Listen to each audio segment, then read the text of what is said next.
ओम शांति। अव्यक्त बाप दादा की मुरली है। सच्चे स्नेहीपन एक बाप द्वारा सर्व संबंधों का साकार में अनुभव करो।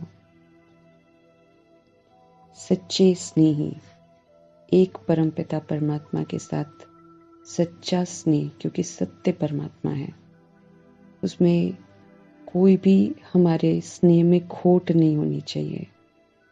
और अहो सौभाग्य हम आत्माओं का होता है संगम युग में, जब भगवान हम आत्माओं को अवसर देता है, मौका देता है कि सारे के सारे संबंध जो हैं तुम मुझसे बनाकर फिर साकार में, माना शरीर में रहते हुए इसको अनुभव करो। ऊंची हस्ती है परमपिता परमात्मा। एक समय में पूरे जितने भी विश्व की आत्माएं हैं, सारी आबादी को एक साथ एक ही समय पर सर्व संबंध निभाने की ताकत रखता है भगवान। ऐसा कोई नहीं मना, अगर मैं यहाँ पर उनको बाप के रूप में याद कर रही हूँ, कोई साजन के रूप में याद कर रहा है, कोई बच्चे के रूप में याद कर रहा है, शक्ति है भगवान के पास एक ही समय पर सबको अनुभव कराने की कि क्या होते हैं रिश्ते। भगवान हम आत्माओं को रिश्तों की मिठास कैसी होनी चाहिए वो अनुभव कराते हैं और कहते हैं कि इसे मुझे अपना बना कर देखो पहले, क्योंकि बिना बनाए तो अनुभव नहीं कराएगा। लेकिन हम इतना ज़्यादा दैहिक भान के रिश्तों में रहते हैं, हमें तो आता ही नहीं है जीना। हम तो स्वार्थ के लिए जीते हैं, कुछ मिला तो ठीक है, नहीं मिला तो दुश्मन भी बन जाते हैं।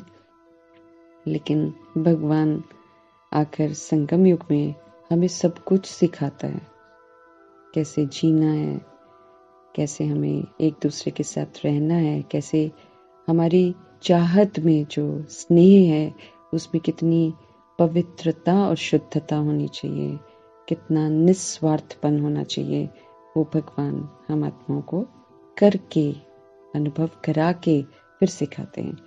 अब ये है कि अगर मुझे अनुभव करना है तो भगवान के साथ फिर मुझे वैसे संबंध ज़रूर बनाने हैं। दुनिया के जितने भी रिश्ते हम दैहिक बनाते हैं, उन सारे रिश्तों के जो बंधन वाले मोह है उससे निकालने के लिए भगवान लेकिन एक बात ज़रूर बोलते हैं कि स्नेह करना है तो फिर सच्चा करना, क्योंकि अगर सच्चा नहीं है तो फिर नहीं अनुभव कराता। दिल का स्नेह सिर्फ और सिर्फ एक बाप दूसरा न कोई से हो तो सच्चे स्नेही बनकर भगवान कहते हैं। फिर सच्चा स्नेही कौन होता है? जो भगवान की हर आज्ञा का पालन करता है। सबूत देना पड़ेगा ना।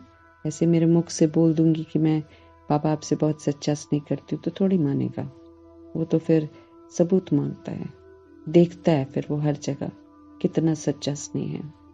तो सच्चे स्नेही बनकर एक बाप के द्वारा, ओनली वन गॉड फादर, निराकार परमपिता परमात्मा, उनके द्वारा सर्व संबंधों का, जितने भी दुनिया के संबंध है, माँ बाप, जो भी जितने भी बच्चा जो भी है, सर्व संबंधों का साकार में संगम युग का समय, ये जो मर जीवा जन्म है मेरा, इस मर जीवा जन्म में, इस मर जीवे शरीर में, ये मर जीवा शरीर कब होता है? जब मैं तन मन धन से भगवान के बन जाऊं तो ये मेरा मर जीवा शरीर है। ये भगवान की अमानत है। इस अमानत में रहते हुए भगवान कहते अनुभव कर लो। पूरा प्यार देगा, पूरा सच्चा है ना। लेकिन मुझ आत्मा को ऐसे पिता के साथ सच्चा बनना पड़ेगा, तब वो अनुभव कराएगा।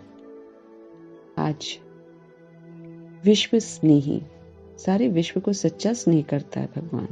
कोई उन्हें गाली दे, कोई उन्हें धिक्कार दे, कोई उन्हें न पूछे, कोई उनका कहना न माने, या हम आत्माओं में से ही कितना हम आज्ञाओं को पालन करते हैं, कितनी न जाने हम अवज्ञा करते होंगे, कितना न जाने हम कुछ ऐसा कर देते होंगे जिससे भगवान राजी नहीं होता होगा, खुश नहीं होता होगा, उन्हें अच्छा नहीं लगता होगा। फिर भी भगवान सच्चा स्नेह करना छोड़ता नहीं है। रोज रोज फिर समझाता है। जैसे कल बोल रहा था ना, मैं ललकार करता हूँ, कभी मैं खजाने देता हूँ, कभी मैं याद प्यार देता हूँ। मैं बच्चों को बोलता रहता हूँ कि गफलत मत करो, तुम बहानेबाजी मत करो, तुम गंभीरता से लो। कैसे बाबा हर दिन कोशिश करता है। तो आज जो विश्व स्नेही है वो सारे विश्व की आत्माओं को बहुत प्यार करता है, बाप दादा। और फिर हमारी जो ब्रह्मा माँ है वो भी जब बाप समान बन जाती है तो वो भी बड़ा स्नेह करती है। अभी अव्यक्त बाप दादा बनकर वो फरिश्ता बनकर निरंतर सेवा पर है। स्नेह है बच्चों से तभी तो है, नहीं तो क्यों करते। निरंतर एकदम। यहाँ तो लिमिट में थे जब शरीर में थे, कभी कर सकते थे कभी नहीं कर सकते थे, या कुछ हद तक जाते। अब तो पूरा घूमते हैं। और उस दिन बोल रहे थे ना कि घर घर जाता है भगवान, लेकिन किन के घर में जाता है? जो वाकई जिन मेहनत कर रहे होंगे या पुरुष, सबके घर नहीं जाता। अब 33 करोड़ के घर थोड़ी जाएगा, क्योंकि 33 करोड़ में तो कितने लोग गफलत कर रहे होंगे, खा पी रहे होंगे, मौज कर रहे होंगे। उनके पास नहीं जाता भगवान।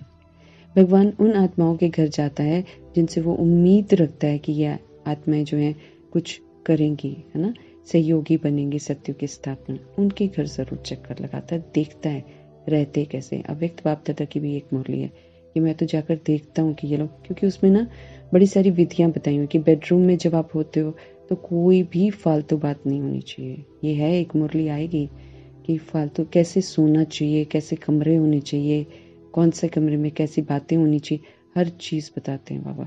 तो उसमें बाप दादा ने बोला था कि बेडरूम में कभी भी व्यर्थ कोई बात नहीं होनी चाहिए। तो देखता है वो, कहते मैं चक्कर लगाता हूँ बच्चे करते क्या हैं। तो उनकी नज़र है हम आत्माओं पर। तो हमें बिल्कुल सच्चा होकर रहना है भगवान पर, क्योंकि वो चाहता है कि हम परफेक्ट बने। वो नहीं चाहता हा हा ही करके या फिर इसकी उसकी बातें करके या उसकी टिक्का टिप्पणी करके हम बेडरूम में सोएं। बिल्कुल इजाज़त नहीं है। आएगी मुरली, मुझे डेट याद नहीं है, लेकिन अव्यक्त बाप दादा स्पष्ट करते हैं कि कैसे कमरा जो सोने का है, मतलब जहाँ हम सोते हैं, वो कैसा होना चाहिए, कैसी बातें होनी चाहिए वहाँ पर। सख्त नियम बना रखे हैं भगवान ने। ब्राह्मण कुल के लिए बहुत नियम है, क्योंकि परफेक्ट बना रहा है ना भगवान। तो हर बात जो है वो भगवान से हम आत्मा को सीखनी है। तो ये जो बाप दादा हैं हमारे, ये जो शिव बाबा हैं और ये जो ब्रह्मा माँ हैं, ये दोनों बहुत विश्वसनीय है। इन्हें बच्चों के साथ बड़ा स्नेह है, तभी तो रोज रोज पढ़ाते हैं, उम्मीद रखते हैं। होपलेस केस में भी उम्मीद रखते हैं कि ये जरूर जाग जाएगा। तो आज विश्व स्नेही बाप दादा अपनी अति स्नेही और सदा बाप के साथी व सहयोगी आत्माओं को देख रहे हैं। देखो पूरी सभा में न जाने कितने बच्चे बैठे होंगे, लेकिन भगवान की नजर उन्हीं आत्माओं पर होती है जो उनकी शिक्षाओं पर चल रहे होते हैं। इसलिए स्पष्ट करते हैं बाप दादा कि अपने अति स्नेही और सदा बाप के जो साथी हैं और जो सहयोगी हैं, उन आत्माओं को देख रहे हैं जो भगवान की तरह ही भगवान के साथ स्नेह रखते हैं। जैसे दादियाँ, बहुत ब्यूटीफुल एग्जाम्पल। ब्रह्मा तो ऑफकोर्स है ही, मम्मा तो है ही, लेकिन दादियाँ जो है ब्यूटीफुल एग्जाम्पल, अति स्नेही और सदा बाप के साथ ही रही हैं। वो सहयोगी रही और कुछ सोचा ही नहीं उन लोगों ने, सिवाय इसके कि हमें बाप दादा पर कुर्बान जाना है, उनका साथी बनकर, सहयोगी बनकर, और कुछ सोचा ही नहीं उन आत्माओं ने। तो उन आत्माओं को देख रहे हैं। तो हम देखेंगे कि हम कितने भगवान के स्नेही हैं, हम कितने भगवान के साथी हैं, हम कितने सहयोगी हैं, क्योंकि भगवान हम आत्माओं को भी उन्हीं नजरों से देखते हैं। चारों ओर की सर्व ब्राह्मण आत्माएं स्नेही तो अवश्य हैं। ये भी स्पष्ट करें भगवान कि अगर हम देखें तो चारों ओर की जितनी भी ब्राह्मण आत्माएं हैं, जो ब्राह्मण बनते हैं, स्नेही तो हैं, भगवान से स्नेह तो है, तभी तो बनी है ना, नहीं तो बनती भी नहीं। स्नेह ने ही तो ब्राह्मण जीवन में परिवर्तन किया। जो हमारे जीवन में चेंजेस आते हैं, जितना चेंजेस आते हैं, वो ये दर्शाते हैं कि मुझे भगवान से कितना स्नेह है, कितना मैं अपने आप को चेंज करती हूँ। वो दर्शाता है कि मेरे को कितना भगवान से स्नेह है। अगर मैं चेंज नहीं करती हूँ, अगर मैं पुरानी रीति रस्मों को यूज करती हूँ, दैट मीन्स मुझे अफेक्शन नहीं है भगवान। अफेक्शन होगा, स्नेह होगा, तो पक्का मैं पुरानी चीजों को सहज ही एक धक से छोड़ते हुए आगे निकलूंगी।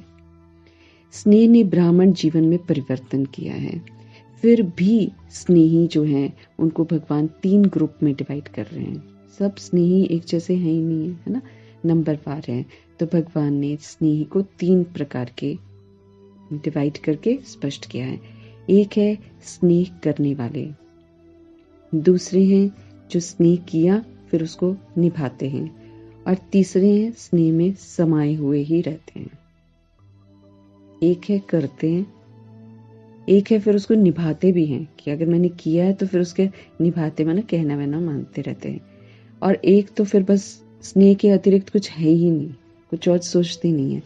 तो तीसरे हैं स्नेह में समाये हुए, समाना मना अर्थात बाप समान बन जाना। निभाने वाले जो होते हैं ना, वो थोड़ा सोचते हैं अच्छा हम स्नेह कर रहे हैं ना, तो इसलिए हम कैरी फॉरवर्ड करते हैं, इसको थोड़ा निभा लेते हैं, क्योंकि कर लिया है ना अब तो निभा लेते हैं। लेकिन जो तीसरे वाले होते हैं वो तो भगवान के समान, बाप समान बन जाते हैं।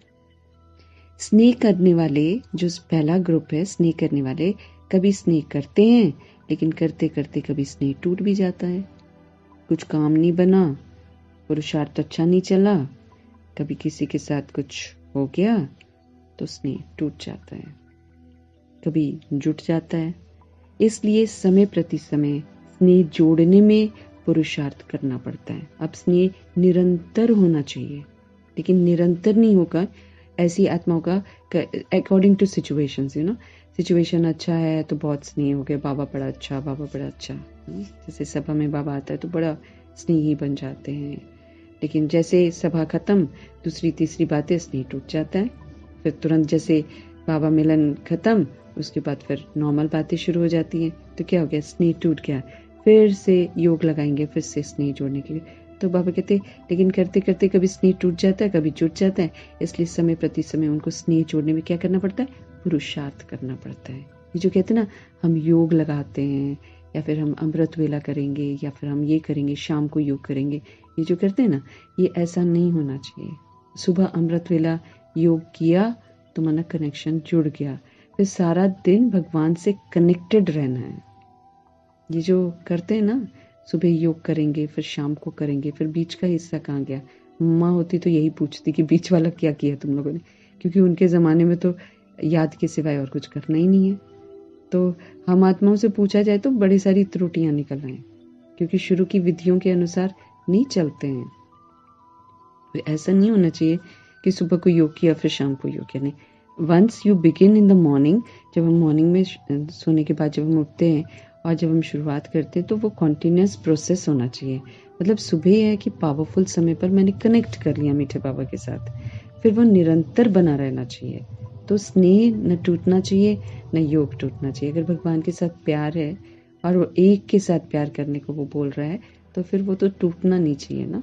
तो ये जो अलग अलग करके बैठकर योग करते हैं ना, वो फिर कितना गलत हो जाता है। तो ये है कि बाकी का समय फिर हम क्या कर रहे हैं, पाप कर। और भगवान कहते हैं मेरे साथ योग नहीं है तो फिर आप पाप कर रहे हो, तो फिर पाप कर रहे हैं तो एक का 100 गुना दंड है। फिर कहाँ भुगतेंगे हम, कहाँ से चुकतू करेंगे हम। वो एक जो 1 का 100 गुना दंड मेरा जमा हो रहा है वो कहाँ जाएगा।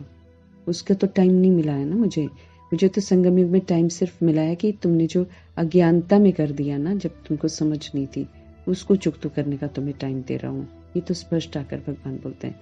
लेकिन उसके बाद बोलता है अब इजाजत नहीं है कि तुम दोबारा वही चीजें करो। तो दोबारा तुम करोगे फिर उसका मैं नहीं चुकतू कराऊंगा, उसको तो फिर तुमको धर्मराजपुरी में जाना ही पड़ेगा।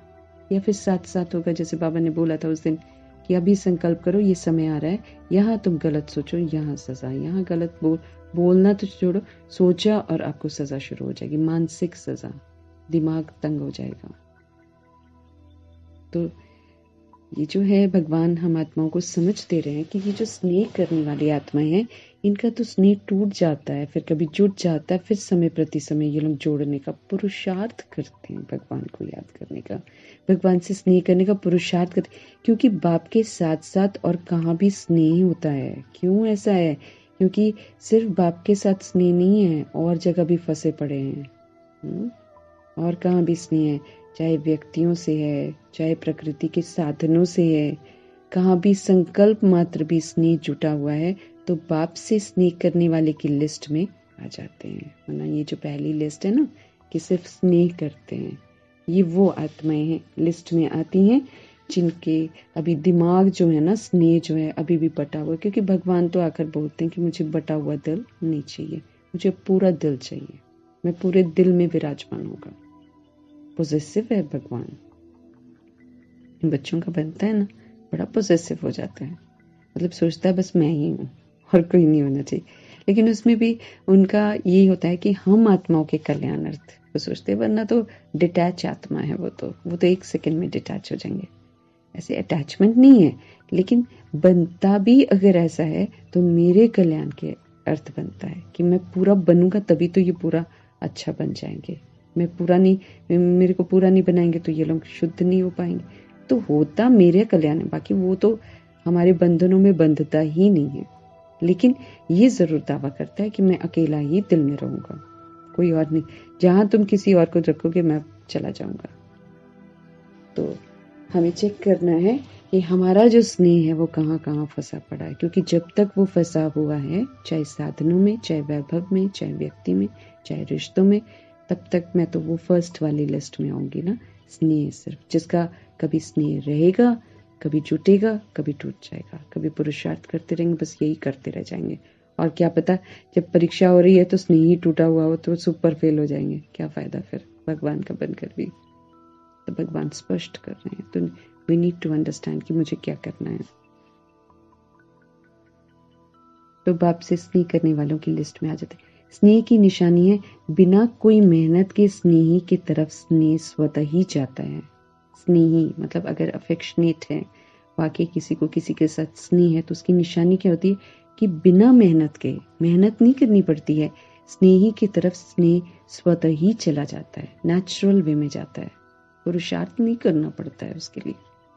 यहाँ तो पुरुषार्थ करते हैं योग करते समय, स्नेह जुट जाए ना, लज्जा की बात है। इतनी ऊंची हस्ती, इतना कल्याणकारी बाबा मेरा, उसमें फिर हम मेहनत करें योग लगाने की, मतलब स्नेह नहीं है ना। भगवान कहते स्नेह हो तो वो तो नेचुरल योग लगा ही रहेगा। स्नेह करने वाली आत्मा का हर समय, हर स्थिति, हर परिस्थिति में आधार अनुभव होता है। स्नेह करने वाली जो फर्स्ट लिस्ट वाली आत्मा है ना, स्नेह करने वाली जो आत्मा का हर समय जो होता है, हर स्थिति जो होती है, हर परिस्थिति जो होती है, आधार चाहिए उसको, बेस चाहिए। ये हो तो फिर तब हो, लाइट हो तो योग लगे, म्यूजिक हो तो योग लगे, कमेंट्री कोई करा दे तो योग लगे, आधार चाहिए उनको। अगर साधनों से स्नेह है, भगवान कहते हैं एसी चाहिए, इतना गर्मी में योग नहीं लगा सकते हैं उनको, तो एसी चाहिए भाई, इतनी ठंड है हीटर चाहिए तब हमारा योग लगेगा। अगर साधनों से स्नेह है तो उस समय बाप से भी ज्यादा साधन का आधार अर्थात सहारा अनुभव होता है। किसको? स्नेह करने वाली जो आत्मा है, उसको ठंड है तो करेगी नहीं योग, उसको हीटर चाहिए। गर्मी है तो योग नहीं करेगी, उसको एसी चाहिए। है आत्माएं ऐसी। तो स्नेह करने वाली आत्मा का हर समय, हर स्थिति में, हर परिस्थिति में उसको आधार जरूर चाहिए। परिस्थिति भी पार करनी चाहिए तो कोई चाहिए उसको, नहीं तो पार नहीं करेंगे। तो उस समय बाप से भी ज्यादा वो क्या करते हैं, साधन को इम्पोर्टेंट समझते हैं। बेचैनी, लाइट नहीं है भाई, लाइट आएगी तो योग लगेगा ना, इतनी गर्मी में कौन योग लगाएगा, लाइट का इंतजार करेंगे तो एंड में तो होगा ही नहीं कुछ भी। फिर अगर हम आधार बनाकर रखेंगे तो फिर तो हो गया कल्याण मेरा, दुर्गति में चले जाएंगे। साधन का आधार अर्थात सहारा अनुभव होता है। उस समय उस आत्मा के संकल्प में बाप का स्नेह याद भी आता है, सोचते भी हैं कि बाप का स्नेह श्रेष्ठ है, लेकिन ये साधन व व्यक्ति का आधार भी आवश्यक है, इसलिए दोनों तरफ स्नेह अधूरा हो जाता है और बार बार स्नेह जोड़ना पड़ता है। किसी को दीदी चाहिए, कायदे से तो जब योग होता है ना, सामने तो दीदी को होना भी नहीं चाहिए, साइड में हो जाना चाहिए। मीठे बाबा की फोटो पीछे होती है और उसके बीच में दीदी बैठी होती है। जो देहधारी से योग लगाना ही नहीं है। लगाना ही नहीं मुझे देधारी से। सबकी अवस्थाएं इस वक्त उबड़ खाबड़ है, गिरना थोड़ी है हमें, वैसे ही हट जाना चाहिए। लेकिन वही है, बाप दादा ये बोलते हैं कि कई जो स्नेह करने वाली जो आत्माएं है ना, स्नेह वाली जो पहली आत्माएं होती, उनको आधार चाहिए। उनको या तो कोई साधन चाहिए या फिर उन्हें व्यक्ति का आधार चाहिए कि भाई यही जो दीदी है ना, ये मुझे योग लगाई। ये जो दृष्टि भी देते हैं, ये भी मुझे अजीब लगता है कि दृष्टि देकर भोग दे ना। अवस्थाएं कहाँ हैं? आत्मिक अवस्था कहाँ है?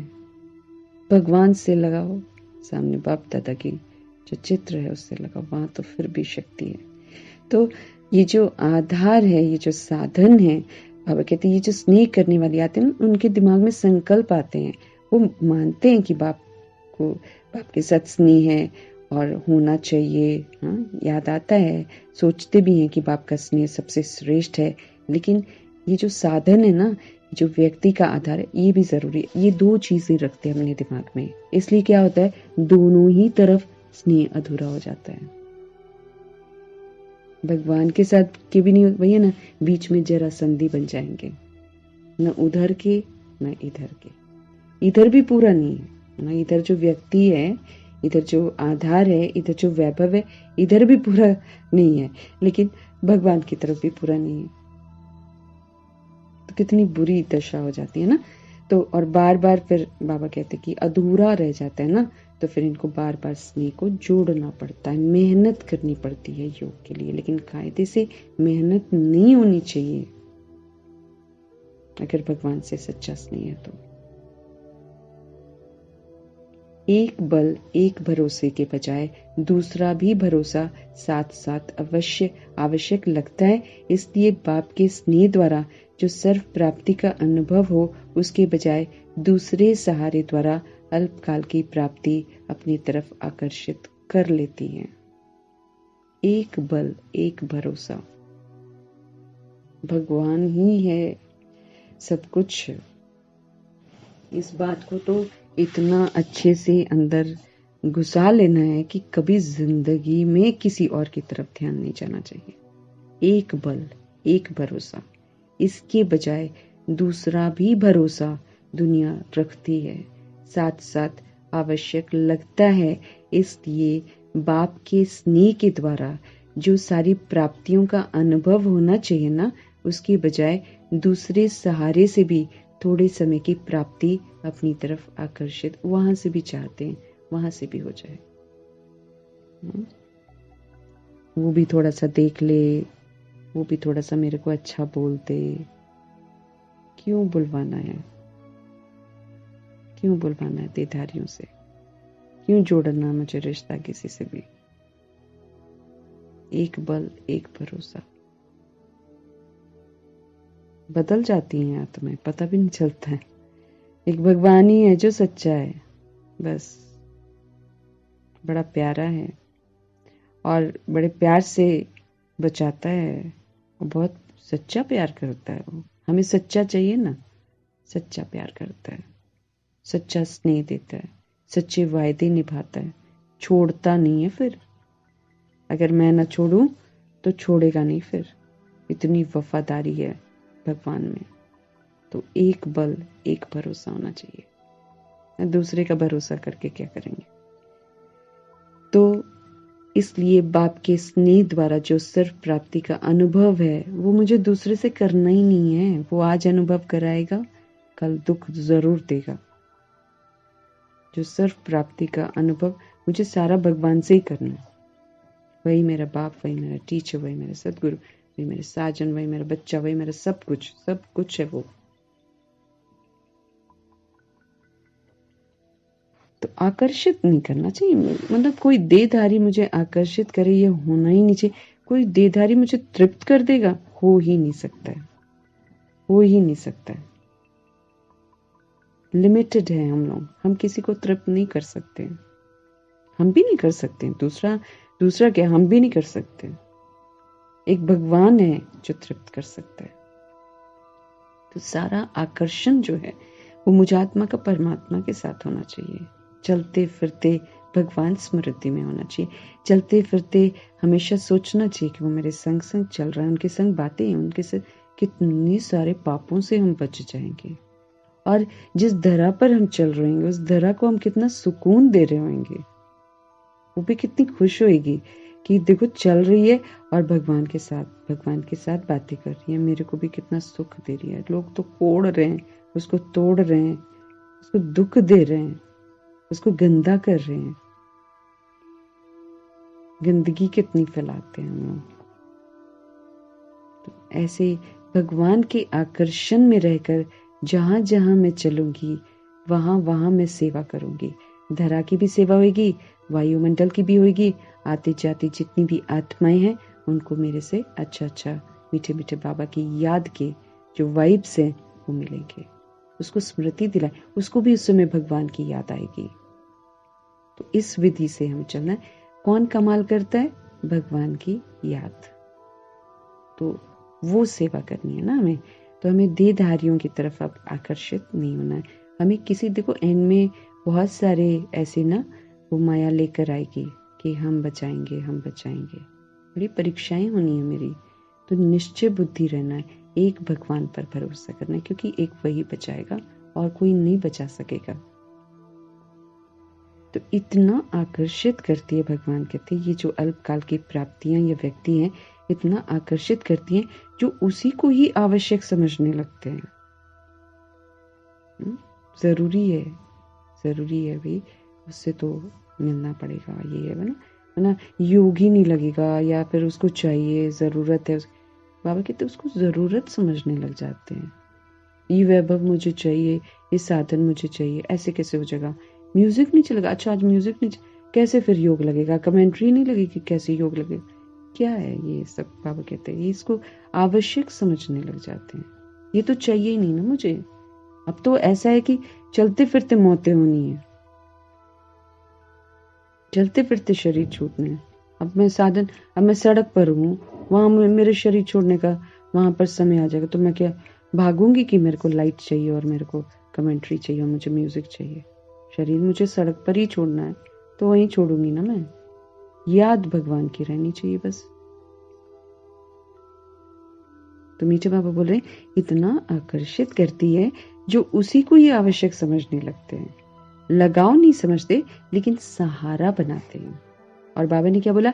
बच्चे सारे आधार टूट जाने हैं, सारे आधार। ये तो बाबा बोलते हैं, इसलिए भगवान बोलते हैं निराधार हो जाओ अभी से। आधार तो सारे टूट जाएंगे, जिसको हम सहारा बनाकर रखते हैं ना, सारे टूट जाएंगे। ड्रामा बड़ा हिलाएगा अभी सबको, हिला के अकेला कर देगा सबको। अकेला करके जो पश्चाताप होता है ना वो बड़ा खतरनाक होता है। जैसे सपोज करो घर में हम रहते हैं ना, हम अच्छे से किसी के साथ बिहेव नहीं करते हैं, श्रीमत प्रमाण हम बिहेव नहीं करते हैं, अकेला करके पश्चाताप करवाएगा, सेपरेट कर देगा ड्रामा। फिर लगेगा अरे मैंने क्यों उसके साथ ऐसा किया, भगवान ने ऐसा बोला तो मैंने क्यों उसके साथ अच्छा व्यवहार नहीं। बहुत पश्चाताप कराएगा, अकेला एकदम, है ना। मिल भी नहीं पा रहे होंगे, विनाश भी होने वाला होगा, सॉरी भी नहीं बोल पा रहे होंगे, लिंक तो हमारे सारे टूट जाने हैं, क्योंकि फोन वोन तो चलेगा नहीं। ये तो अभी चल रहा है, हम मिल रहे हैं, बात कर रहे हैं, मीठे बाबा की वाणी पढ़ रहे हैं, नहीं होएगा ये सब। आधार टूटने हैं सारे, और अचानक टूटने। भगवान बहुत बार सावधानी दे चुके, बच्चे अचानक हो जाएगा। मतलब अंदर के अंदर जो कुछ कहना होगा ना वो अंदर के अंदर ही रह जाएगा। इसीलिए भगवान कहते हैं कि अच्छा पाठ बजाओ, ताकि पश्चाताप ना हो इनमें कि अरे ये बोलना था, मैं ये करना था, ऐसा नहीं करना था, वैसा नहीं करना था, अच्छे से ही बिहेव। क्योंकि जो अच्छा हम श्रीमत के प्रमाण नहीं करेंगे ना उसका पश्चाताप इस विधि से होगा। हमें क्या पता कौन कहाँ पर गिरेगा। अभी जो भूकंप जो आया था कितना खतरनाक है। यस्टरडे आई रेड कि एक बॉय है, उसको 90 डेज के बाद कितना दिन मेरे को अच्छे से याद नहीं है, भूल गई मैं, सरवाइव करने के लिए उसने यूरिन पिया। कितना खौफनाक समय आ रहा है।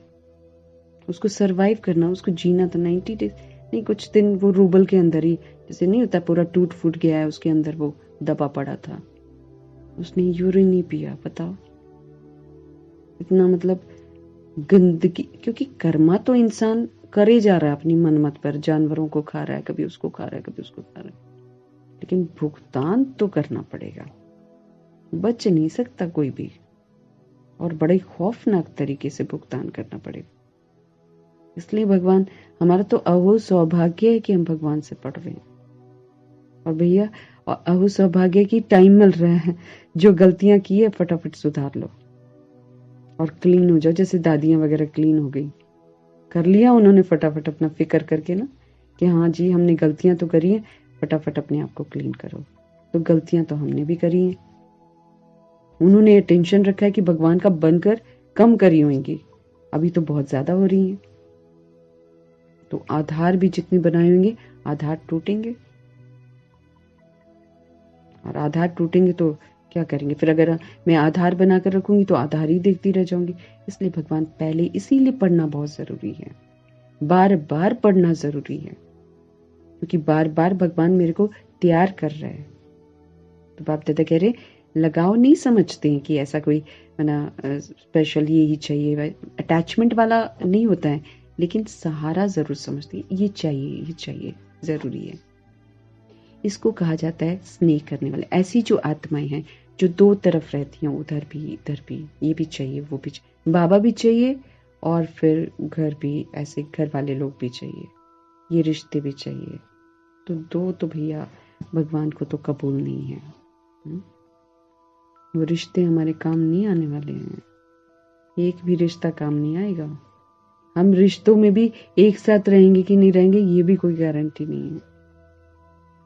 मे भी हम बाहर हैं, ये ड्रामा तो एंड अचानक होएगा ना, और सब कुछ छूटना है, घर द्वार सारा कुछ छूटना है, रिश्ते छूटने हैं, ये जो बना रखे मैंने, तो छूटने तो सारे हैं। तो परीक्षा कैसी होनी है ये हमें नहीं मालूम है। अब दूसरा ग्रुप आ गया, ये स्नेह करते हैं और निभाते हैं। दूसरे हैं स्नेह निभाने वाले। हम ही आत्माओं की जो कमी कमजोरियां ना, देखो कितनी युक्ति से भगवान बताता, बड़ा इंटेलिजेंट है एकदम, तह तक समझाता है कि कहां पर तुम लोग हो, कितने पानी में हो। तो दूसरे हैं स्नेह निभाने वाले। स्नेह करने के साथ साथ निभाने की भी शक्ति होती है इनमें। ये जो ग्रुप है ना, स्नेह करता है, शक्ति होती है कि निभा भी दें इसे। निभाना अर्थात स्नेह का रिस्पॉन्स देना, स्नेह का रिटर्न देना। स्नेह का रिटर्न है जो स्नेही बाप बच्चों से श्रेष्ठ आशाएं रखते हैं, वो सर्व आशाएं प्रैक्टिकल में पूर्ण करना। अब भगवान उम्मीद रखते हैं हम आत्माओं से। तो जो ये वाला निभाने वाला ग्रुप होता है वो फिर क्या करता है, रिस्पॉन्ड करता है, माना जो भगवान हम आत्माओं से एक्सपेक्ट करते हैं उसको फिर रिटर्न करते हैं, माना पूरा करते हैं। जो स्नेही बाप बच्चों से श्रेष्ठ आशाएं रखते हैं, वो सर्व आशाएं वो प्रैक्टिकल में पूर्ण करना जो होता है उसको बोलते हैं निभाना। तो निभाने वाले बहुत करके, बाप दादा कहते हैं प्रैक्टिकल में करके दिखा देते हैं कि भगवान ने बोला ये करो ये करो ये करो ये करो, कर देते हैं। लेकिन सदा बाप समान अर्थात समाये हुए वो अनुभूति कभी होती है कभी नहीं होती है। मतलब सदा ही मीठे बाबा के साथ हैं, सदा ही उनके स्नेह में समाये हुए हैं। माना बाप जो कर रहा है बस वही करना और कुछ करना ही नहीं है, उसमें ये थोड़ा सा कमी रह जाती है। तो कभी बाप समान जो फीलिंग आती है वो वाली होती है और कभी कभी नहीं भी होती है।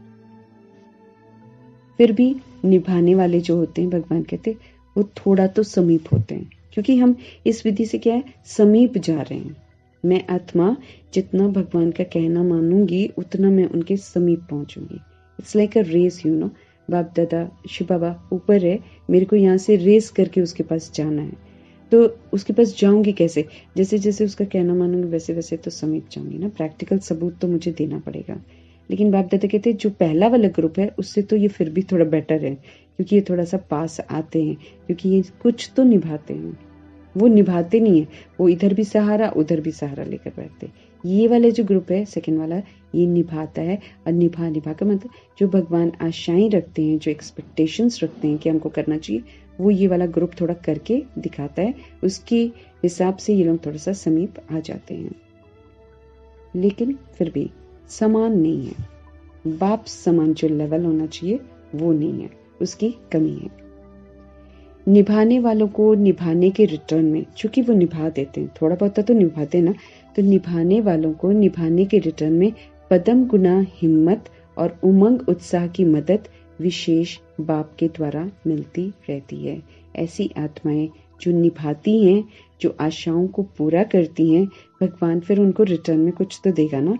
तो पदम गुना मीन्स मल्टीफोल्ड हिम्मत देते हैं और उमंग उत्साह की मदद देते हैं। फिर वो आत्मा में ना और हिम्मत बढ़ती है, उसमें और उमंग उत्साह आता है। तो अगर हम आत्मा में उमंग उत्साह बढ़ता है या हिम्मत आती है, तो हमें हमेशा सोचना चाहिए ये प्रभु की देन है, ये भगवान मदद कर रहा है मेरी, विशेष बाप द्वारा मिलती रहती है। अब आते हैं तीसरे ग्रुप में। जो स्नेह में समाये हुए हैं, उन आत्माओं के नैनों में, उनके मुख में, उनके संकल्प में, उनके हर कर्म में सहज और स्वतः ही स्नेही बाप का सदा साथ ही अनुभव होता है। अब now comes the third group ना। थर्ड ग्रुप में जो स्नेह में, जो कुछ और सोचते ही नहीं, उनको भगवान से ही स्नेह, बस और किसी से स्नेह नहीं है। तो जो स्नेह में समाये हुए हैं, उन आत्माओं के फिर कौन होएगा? जब एक ही परमात्मा स्नेह में है तो फिर क्या होगा? उनके नैनों में, उनके आईज में, उनके मुख में, उनके संकल्पों में, उनके कर्मा में सहज और स्वतः स्नेही बाप का सदा साथ अनुभव होता है, क्योंकि होता ही परमात्मा उनकी आंखों में, उनके मुख में। उन्हें भगवान ही दिखाई दे रहे होते हैं, उन्हें मुख से भगवान के ही बोल रहे होते हैं, उनके संकल्पों में भगवान के ही संकल्प होते हैं, उनके कर्मा भगवान की श्रीमत प्रमाण होते हैं। तो क्या होता है? अब चूंकि उनकी सारी चीज में भगवान ही भगवान है, तो भगवान फिर उन्हें सदा साथ का अनुभव भी कराता है कि मैं भी तुम्हारे साथ हूँ। उनको अति इंद्रिय सुख का अनुभव होता है, लाइट फील करते हैं, खुश फील करते हैं। बाप उससे जुदा नहीं और वो बाप से जुदा नहीं, दोनों कंबाइंड। वफादारी निभाता है भगवान, बड़ी वफादारी निभाता है। आप जुदा नहीं होंगे तो वो भी जुदा नहीं होगा, आप जुदा हो जाएंगे तो वो भी हो जाएगा। हर समय बाप के स्नेह के रिटर्न में प्राप्त हुई सर्व प्राप्तियों में संपन्न और संतुष्ट रहती हैं ये आत्माएं, माना भगवान से ही सारी प्राप्तियां कर रहे हैं। भगवान से स्नेह का रिटर्न, उससे जो प्राप्तियां, क्योंकि जब पूरा स्नेह करती हैं तो भगवान भी फिर उन्हें भरपूर करता है। बस उसी भरपूरता में, उसी प्राप्तियों में संपन्न रहती हैं, संतुष्ट रहती हैं, खुश रहती हैं। उनको चाहिए ही नहीं किसी और से कुछ भी। कोई दे भी, जैसे दादियां कहती थी ना, कोई नफरत दे, कोई व्यर्थ दे, कहती हम लोगों ने तो डोर ही बंद कर रखे हैं। दादी कहती थी कि हम तो लॉक कर दिया था, बाहर से कुछ आ रहा तो बाहर ही रहो, अंदर आने ही नहीं दिया कभी भी किसी और चीज को। व्यर्थ के दरवाजे बंद, नकारात्मकता के दरवाजे बंद, कोई और चीज आ रही है बाहर से, बंद, आने ही नहीं देना है अंदर। वो इतना भगवान से जो प्राप्तियां करते हैं उससे संपन्न और संतुष्ट रहते हैं, इसलिए और किसी भी प्रकार का सहारा उनको आकर्षित नहीं कर सकता है, क्योंकि कोई न कोई अल्पकाल की प्राप्ति की आवश्यकता किसी और को सहारा बनाती है, अर्थात संपूर्ण स्नेह में अंतर डालती है। थोड़ी थोड़ी छोटे समय की जो प्राप्तियां होती ना, दूसरों से जब हम करते हैं कि वहां से मिल जाएगा, तो ये जो सहारे बनाते ना, इसकी वजह से दूसरों को देखते हैं। लेकिन जो आत्माएं सब कुछ भगवान से ही प्राप्त कर लेती हैं, उनको फिर कोई आकर्षित नहीं कर सकता, है ना। दादियां सेवा करने के लिए हाजिर थी ना, जो भगवान कहते वो हाजिर थी, बस उनको तो भगवान ही दिखाई देता था और कुछ नहीं, तो उनको सोचना ही नहीं पड़ता था कि कहाँ पर क्या चाहिए, वो भगवान सोचते थे बैठकर। जैसे दादी का जब पेपर होता है ना, तो बैक काउंटिंग जब 3-3 या 2-4-4 कुछ ऐसे मुझे बहुत अच्छे से, लेकिन गैप वाला जैसे ना बैक काउंटिंग करते हैं, जैसे एक नंबर बोला 100 बोला ना, फिर जैसे 3 को जंप करके दूसरा नंबर बोलो, फिर ऐसे करके करते करते 1 तक पहुंचना था। दादी को थोड़ी आता था वो सब, आता ही नहीं था। उन्होंने तो भगवान की ईश्वरीय पढ़ाई पढ़ी थी, लेकिन बैठ गई चुपचाप करके, क्योंकि उनको बहुत पहले ही अविक्त बाप दादा तो बहुत पहले ही बोल दिया था कि तुम्हारा, तुम लोग का नहीं, ऐसे स्पेसिफाई नहीं करा था तुम्हारा, लेकिन ये बोला था कि दिमाग का चेकिंग होएगा, पहले ही बता दिया था। और दादी को तो पता भी नहीं था, एयरपोर्ट पे उतरी और वहीं पर आकर ले गई टीम। वो तो सोच कर भी नहीं गई थी कि मुझे कुछ ऐसे लेकर जाएंगे, अचानक ले गए। अचानक टीम आई कि ये इतनी स्टेबल कैसे रहती है, इसको पकड़ो, और लेकर चले गए और उनको बिठा दिया। उनको कुछ नहीं पता, वो तो भगवान भरोसे बैठ गई। तो फिर भगवान को फिक्र होती है ना, फिर भगवान बैठकर पेपर देते हैं।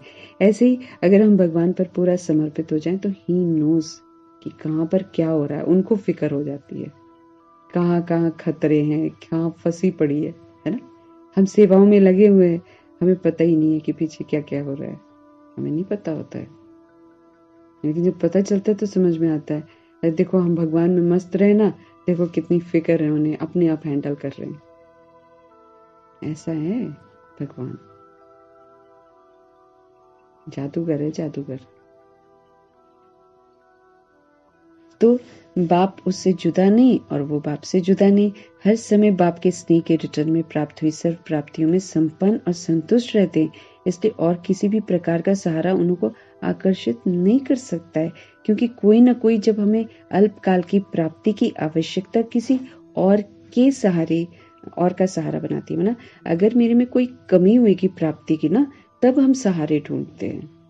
लेकिन जिसने भगवान से अपने आप को भरपूर कर लिया, एक बार जो भगवान से भरपूर हो जाएगा, वो फिर कोई और सहारा देखेगा ही नहीं।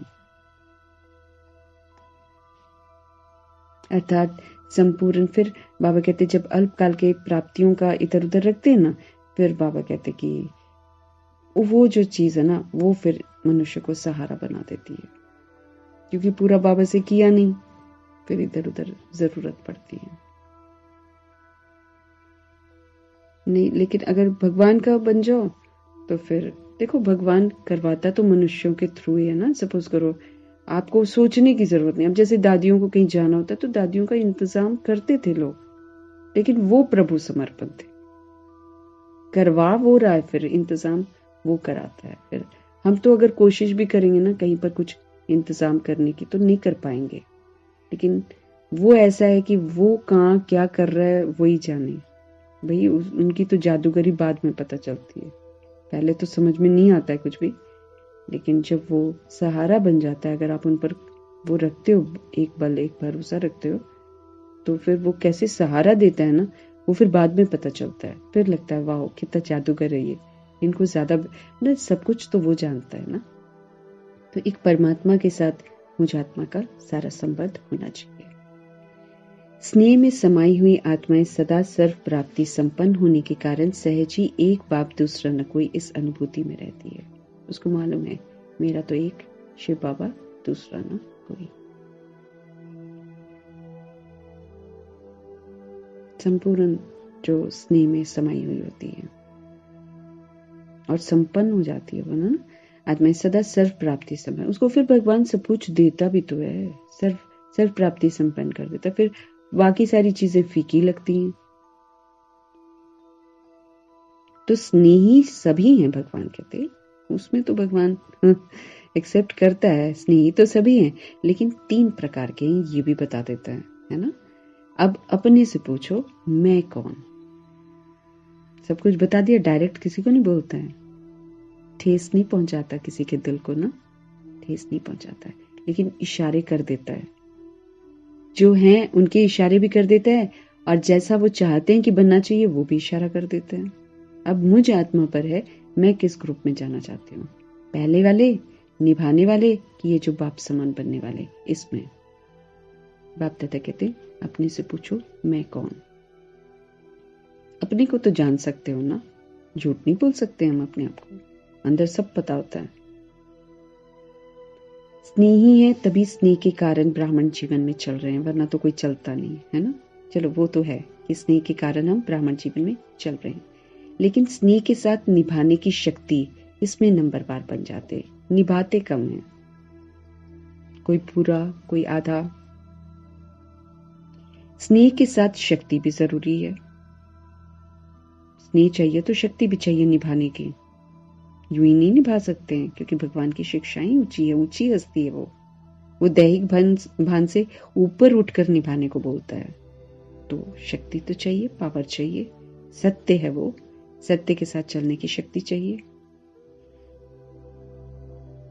जिसमें स्नेह और शक्ति दोनों का बैलेंस होता है, वही बाप समान बनता है। अफेक्शन भी चाहिए, पावर भी चाहिए। ये नहीं कि सिर्फ स्नेह ही स्नेह हो, ये नहीं कि सिर्फ शक्ति ही शक्ति हो, नहीं। भगवान की शिक्षाओं में हमेशा भगवान ने हम आत्माओं को ये बात समझाई है, बैलेंस होना बहुत जरूरी है। अगर स्नेह है तो शक्ति भी चाहिए। खाली अफेक्शन से ही हम पार नहीं हो जाएंगे, क्योंकि स्नेह को निभाने के लिए, है ना, झूठ खंड में रहकर भगवान के स्नेह को निभाने के लिए पावर्स तो जरूर चाहिए, नहीं तो माया, रावण, लोग, परिस्थितियां सब गिरा देंगे। तो दोनों ही चीजें समान चाहिए।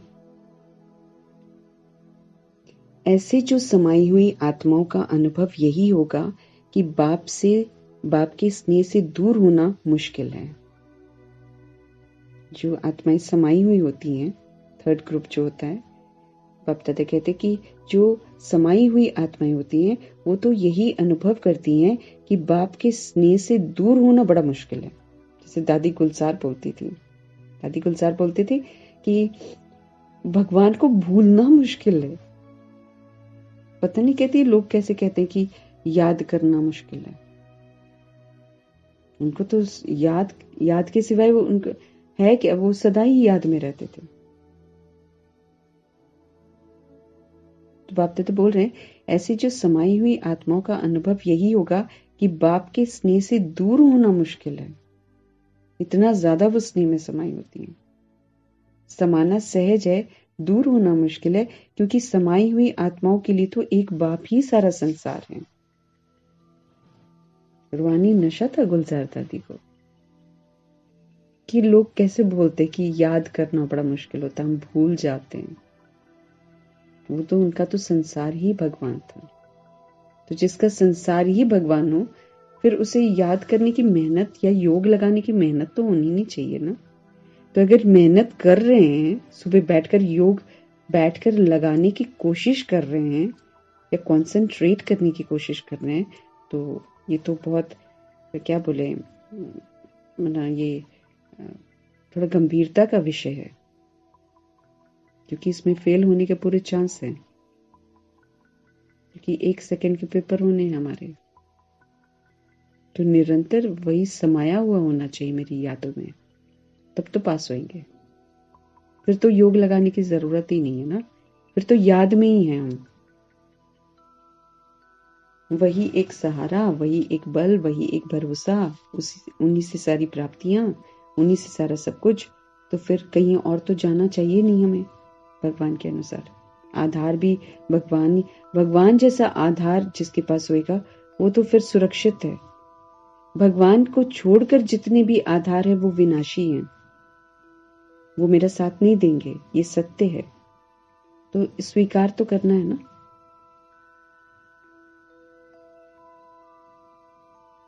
तो समाई हुई आत्माओं के लिए तो एक बाप ही संसार है। लोग कहते हैं याद करना मुश्किल है, वो कहते हैं भूलना मुश्किल है, वो कहते हैं हमें तो सिवाय उसके कुछ और याद ही नहीं रहता। वो वाली स्थिति तक पहुंचना है। तो थर्ड ग्रुप वाले जो होंगे वही तो पास विद ऑनर बनेंगे, सारी परीक्षाओं को भी पार कर जाएंगे, सब कुछ पार कर लेंगे।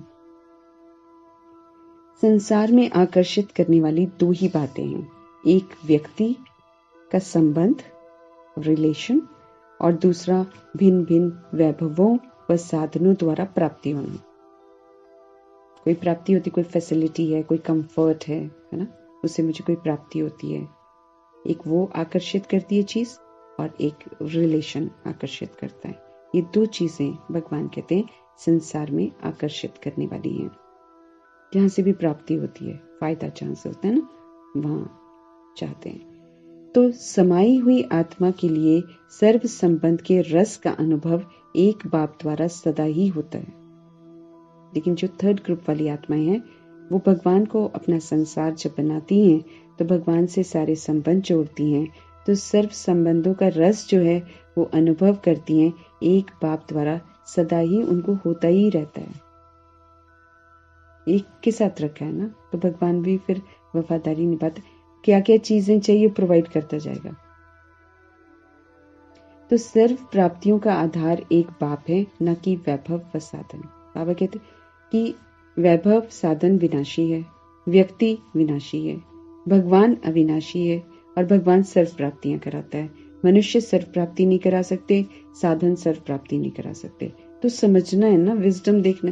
तो सर्व प्राप्तियां कराने वाला शिव बाबा है, तो फिर और क्यों आधार बनाना? आधार तो सिर्फ एक परमात्मा को बनाना है। वैभव व साधन रचना है और बाप तो रचता है। वैभव फैसिलिटीज जितनी भी हैं, साधन जितने भी, वो तो रचना है, लेकिन बाप तो हमारा रचता है, जिसका आधार खुद रचता है। उसको रचना द्वारा अल्पकाल के प्राप्ति का स्वप्न मात्र भी संकल्प नहीं हो सकता है। हम रचता बाप को आधार अगर बना लेते, हमें रचना से प्राप्ति करने की जरूरत ही नहीं है। रचना तो लिमिटेड है, भगवान अनलिमिटेड है। स्वप्न में भी, संकल्प में भी आकर्षित नहीं कर सकता।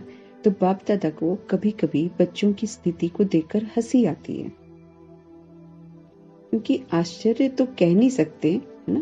बाप दादा बोल रहे हैं, बाप दादा को कभी कभी बच्चों की जो अवस्था है उसको देखकर हंसी आती है, क्योंकि आश्चर्य तो कह नहीं सकते हैं, फुल स्टॉप है। चलते चलते बीज को छोड़कर टाल टालियों में आकर्षित हो जाते हैं। भगवान कहते मेरा बनते हैं, मेरे स्नेह में रिश्ता जोड़ते हैं, पुरुषार्थ करते करते क्या करते, बीज को छोड़ देते हैं, भगवान को छोड़ देते हैं, और फिर जो टाल टालियां हैं, है ना, जो भगवान के बच्चे हैं या कोई रिश्ते हैं, जो भी हैं, सृष्टि रूपी वृक्ष में तो सारे विस्तार है ना, तो जो टाल टालियां हैं उसमें आकर्षित हो जाते हैं। कोई आत्मा को फिर अपना आधार बना लेते हैं, दोस्त बना लेते हैं, उसके बिना नहीं चलेगा ऐसा सोचते हैं। फिर कोई क्या करते हैं, साधनों को आधार बना लेते हैं, भाई ये फैसिलिटी तो चाहिए, इसके बिना तो नहीं चलेगा। कोई साधनों को आधार बना लेते हैं, क्योंकि बीज का रूप रंग शोभनिक नहीं होता है और टाल टालियों का रूप रंग बड़ा शोभनिक होता है। बीज तो हमारा सूक्ष्म है, अति सूक्ष्म है। परमपिता परमात्मा दिखाई नहीं देते हैं, उनका कोई रूप रंग जो है वो अट्रैक्ट करने वाला या बड़ा कुछ तो दिखाई नहीं देता है। लेकिन ये जो टाल टालियां हैं, मतलब लोग हैं, साधन है, फैसिलिटीज है ना, तो आजकल की फैसिलिटीज को, टाल टालियों को, उसका जो रूप रंग है वो बड़ा होता है ना। अब किसी के पास बंगला है और उसके पास न जाने पता नहीं कैसे ये लोग कितने कितने करोड़ का घर, समझ में नहीं आता कि इसके करोड़ के घर में होता क्या होगा। ये जो लोग लेते हैं बंगले, ये हीरो हीरोइंस लोग 130 करोड़ का, 40 करोड़ का, मुझे तो समझ में नहीं आता क्या होता होगा उसके अंदर। लेकिन ये जो इतना बनाते हैं, ये क्या है, ये दिखाई देने वाली चीज है ना, ये टाल टालियां हैं, इससे आकर्षित हो जाते हैं। उन टाल टालियों का रूप रंग दिखाई देता है ना, तो उसको देखकर आकर्षित हो जाते हैं, वो शोभनिक लगता है उनको। और जो भगवान है वो तो निराकार है, बीज स्वरूप है, अति सूक्ष्म है, उस तरफ दिमाग जाता नहीं है, क्योंकि वहां पर तो ऐसा वैसा कोई आकर्षण नहीं है, नाम रूप का या फिर फैसिलिटीज का, ऐसा तो नहीं है, वो तो अति सूक्ष्म है। इसलिए भगवान कहते हैं ज्ञान मार्ग में भी जो भगवान के बच्चे बनते हैं, चलो वो तो अज्ञानी है ना, उनको तो टाल टालियां ही पसंद आएंगी, लेकिन हम आप में से भी आत्माएं जो होती हैं, भगवान कहते हैं वो बीज का रंग रूप शोभनिक उतना तो होता नहीं ना, सूक्ष्म है भगवान। तो भगवान कहते हैं कि उनको छोड़ देते हैं, भगवान को छोड़ देते हैं, और फिर टाल टालियों के रूप रंग को बड़ा शोभनिक समझते हैं। फैसिलिटीज आ गई, बस उसी में खो जाएंगे, एक दूसरे के साथ जान पहचान कर लेंगे, वहां पर खो जाएंगे, ऐसे वो ज्यादा अट्रैक्टिव लगती, भगवान को भूल जाते हैं। देहधारी के संबंध का आधार देह भान में सहज अनुभव होता है, क्योंकि देह का भान में हम जिए हैं ना, तो देह के भान में भगवान कहते हैं देहधारी का संबंध का आधार सहज अनुभव होता है, और बाप का आधार देह भान से परे होने से अनुभव होता है। लेकिन बाबा कहते अगर मेरा आधार तुमको लेना है तो तुमको अपनी देह के भान से परे होना पड़ेगा। देह के भान होएगा तो देखो साफ स्पष्ट कर रहे हैं, अगर देह का भान है तो आधार नहीं बनेगा भगवान। देह का भान से परे होंगे तो बाप का आधार मिलेगा। स्पष्ट कर रहे हैं, एज लॉन्ग एज मैं अपने आप को बॉडी समझूंगी तब तक वो मुझे सहारा नहीं देगा, आधार नहीं देगा ना। तो बाप का आधार देह भान से परे होने से अनुभव होता है, अनुभूति कराता है ना भगवान। तो अनुभूति तब होगी जब मैं आत्मा देह के भान से परे रहूंगी। देह भान में आने की आदत तो है ही, न चाहते भी हो सकते हैं, इसलिए देहधारी के संबंध का आधार व सहारा सबको सहज अनुभव होता है ना। परमात्मा से सपोज करो कोई प्रॉब्लम आ जाती है ना, कभी कुछ हर्ट होता है, कभी कुछ फीलिंग आती है, कुछ भी होता है ना, इंसान ना यही सोचता है कि अपनों से, मतलब जैसे रिश्तों से बात कर लें, घर के शरीर के माँ बाप से बात कर लें या किसी और से दोस्त से बात कर, भगवान से नहीं बात करते उस समय। जबकि कायदे से कुछ भी हो इंस्टेंटली मुझे शिव पिता परमात्मा के साथ बैठकर बात करनी चाहिए, सोल्यूशन भी मिलेगा। हम क्या करते, देहधारी को जाकर शेयर, पता है ऐसा हो गया, पता है वैसा हो गया, उसने ऐसा बोल दिया, उसने ऐसा बोल दिया। देहधारी, वो देहधारी तो वैसे ही वीक है, वो और 2-4 उसमें लगाकर और मुझे कमजोर कर देगा। मीठा बाबा ऐसे नहीं करेगा। मीठा बाबा सुनेगा और सोल्यूशन दे देगा, बात को बढ़ाएगा नहीं, उसको सार में खत्म करवा देगा। तो भगवान के पास जाना चाहिए ना हमें, तो हर बात भगवान से करनी चाहिए। तो देह भान में आने की आदत तो है ही, न चाहते भी हो सकते हैं, इसलिए देहधारी के संबंध का आधार व सहारा जो है लोगों को सहज अनुभव होता है। बॉडी, किसी बॉडीली बीइंग का सहारा ले लो, ऐसा सहज अनुभव होता है। समझते भी हैं कि ये ठीक नहीं है, मतलब ज्ञान मिलने के बाद हम समझते हैं कि ठीक नहीं है, फिर भी सहारा बना लेते हैं, फिर भी बनाते हैं। बाप दादा देख देख मुस्कुराते रहते हैं, क्या कहेंगे बेचारे देख देख मुस्कुराते रहते हैं। उस समय की स्थिति हंसाने वाली होती है। जैसे आप लोग क्लासेस में व भाषणों में एक तोते की कहानी सुनाते हो ना, उसको मना किया कि नलके पर नहीं बैठो, लेकिन वो नलके पर बैठ करके बोल रहा था कि नलके पर नहीं बैठो। जैसे तोते को सिखा देते हैं ना, कैसे बोला ऐसे बोलो। ये जो एक है ना रमेश भाई की किताब जो है धन से संबंधित कोई किताब है, उसमें ये वाली कहानी आप पढ़ेंगे, लिखा हुआ उसमें है, जिक्र किया है उन्होंने। तो उनको मना किया कि तोते को कहानी सुनाते हैं, उनको मना किया कि नलके पर नहीं बैठना, लेकिन वो नलके पर ही बैठकर बोल रहा था कि नलके पर नहीं बैठना, नलके पर नहीं बैठना।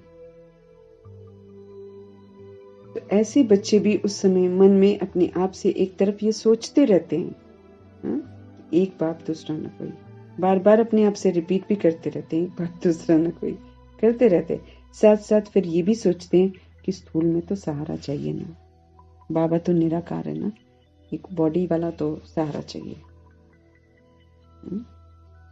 मन में सोचते हैं नहीं भगवान है सब कुछ, और फिर साथ साथ फिर सहारे भी ढूंढते हैं, धोखा खाते हैं ना फिर हम लोग बाद में।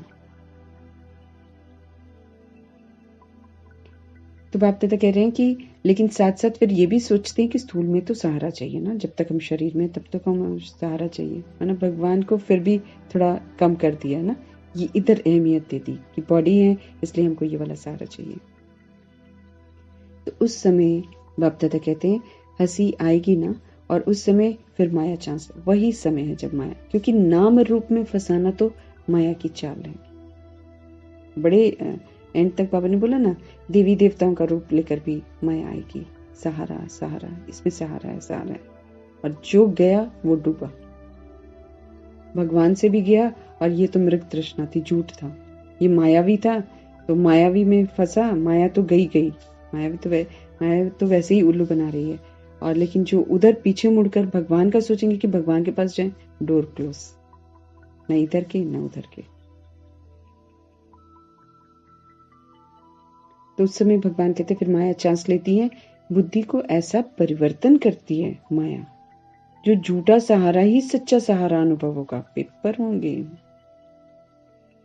इसीलिए निराधार बनना है। उस समय ऐसी स्थिति होगी कि झूठा सहारा ही सच्चा अनुभव होगा, भगवान विस्मृत हो जाएगा, भगवान को कम समझेंगे कि नहीं भगवान, भगवान बोलते हैं ना मेरे को आधार बनाओ, एक पल एक भरोसा। लेकिन ऐसी सिचुएशन आ जाएगी कि भगवान बचाएंगे, उस विश्वास में कमी हो जाएगी, और जो सहारा देधारी है ना उस पर ज्यादा विश्वास हो जाएगा। गया, उसके बाद तो गया हो, फेल।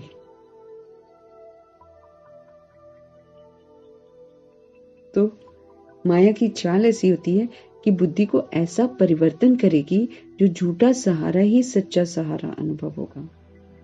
जैसे आजकल झूठा सच्चे से भी अच्छा लगता है, ऐसे उस समय रॉन्ग राइट अनुभव होता है।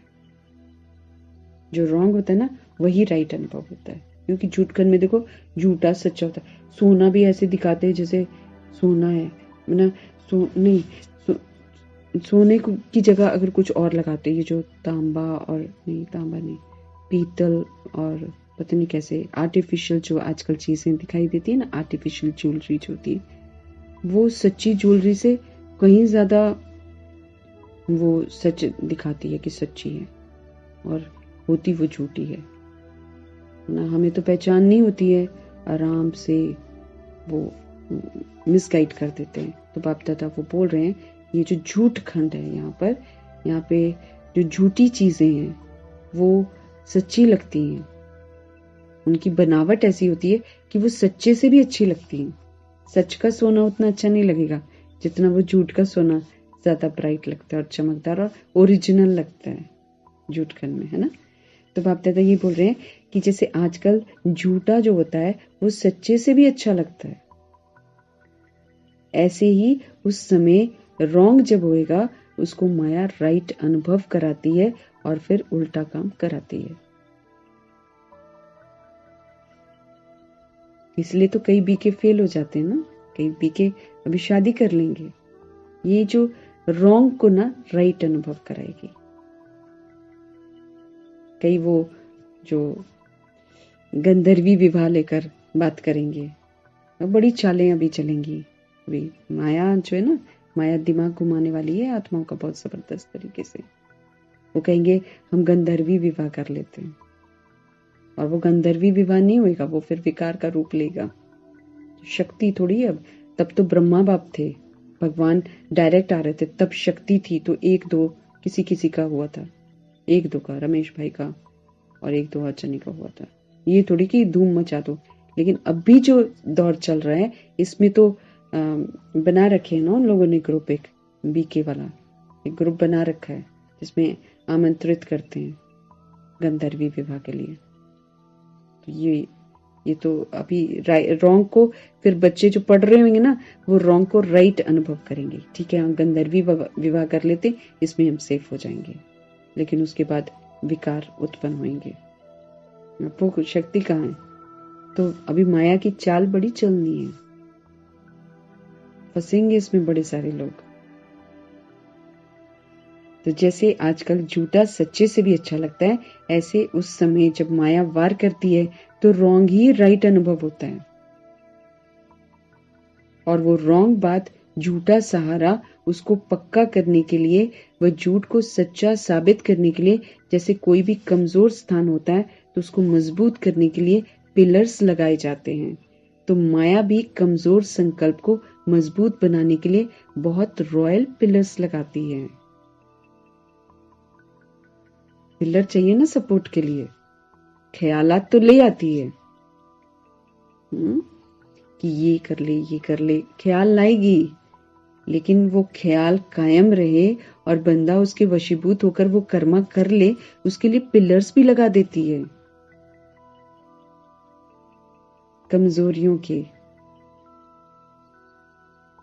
तो जैसे कोई भी कमजोर स्थान होता है तो उसको मजबूत करने के लिए पिलर्स लगाए जाते हैं।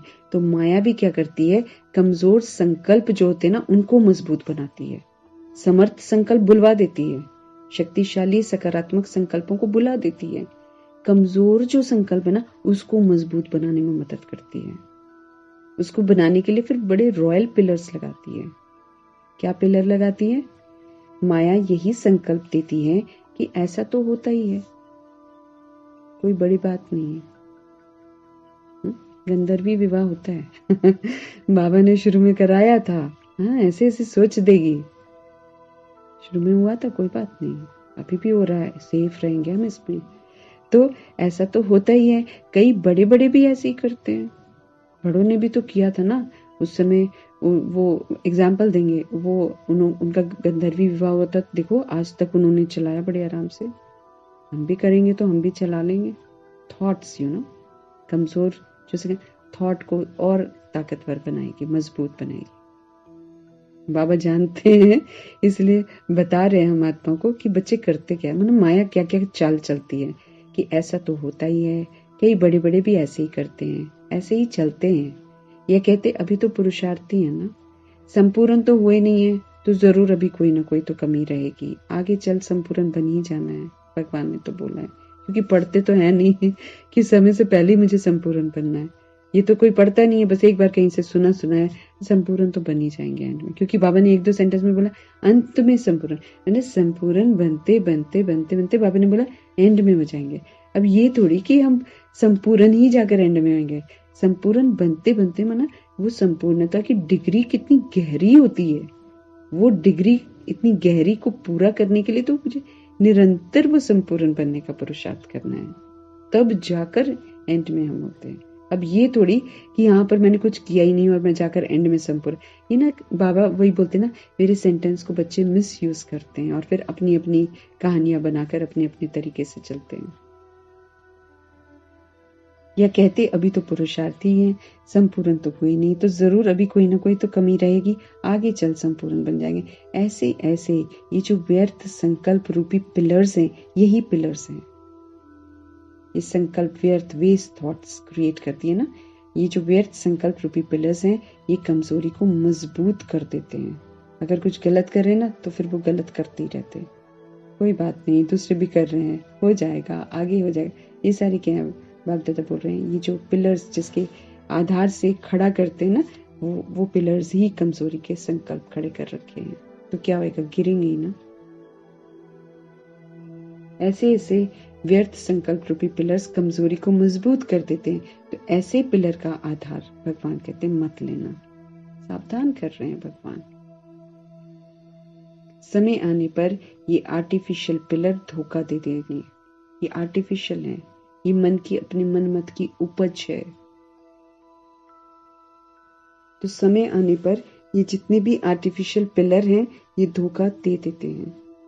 सर्व संबंधों का सहारा एक बाप सदा रहे, ये अनुभव कम करते हो, भगवान कहते हैं। सर्व संबंधों का सहारा एक बाप से सदा रहना चाहिए, ये जो है अनुभव कम करते हो। जब हम ये अनुभव कर लेंगे ना, फिर हम बहुत अच्छे से परख सकेंगे ये गलत है, फिर हम और किसी को सहारा नहीं बनाएंगे। आर्टिफिशियल नहीं, ये सारे बनावटी। कौन किसका सहारा बन सकता है, अपना तो अता पता है नहीं, किस समय शरीर छूट जाएगा, क्या सहारा बनेंगे हम। तो बिल्कुल इस चक्कर में तो आना ही नहीं है, भगवान के चक्कर में ही रहना है। वो भगवान के चक्कर में रहना सेफ है, भगवान के इर्द गिर्द भाई भगवान सब कुछ है। नहीं तो सिवाय धोखे के और सिवाय रोने के और सिवाय पश्चाताप करने के और कुछ हाथ नहीं आने वाला है। हर आत्मा रोएगी जिस भगवान के साथ सर्व संबंध नहीं जोड़ा होगा उसने, क्योंकि जो संबंध उसने छोड़ा होगा, मना बनाकर रखा होगा, वही संबंध अंत में दुखी करके मारने के निमित्त बन जाएगा, दुख देगा वो। तो सर्व संबंधों का सहारा एक बाप सदा रहे, ये अनुभव कम करते हो। इस सर्व संबंधों के अनुभव को अब बढ़ाओ। सर्व संबंधों की अनुभूति कम होने के कारण कहीं न कहीं अल्पकाल का संबंध जुट जाता है, नहीं तो जुटेगा नहीं, जुटेगा नहीं। मिलेंगे, सबसे मिलेंगे, लेकिन वो जो बंधन वाला संबंध है ना, वो नहीं, उसमें नहीं बंधना।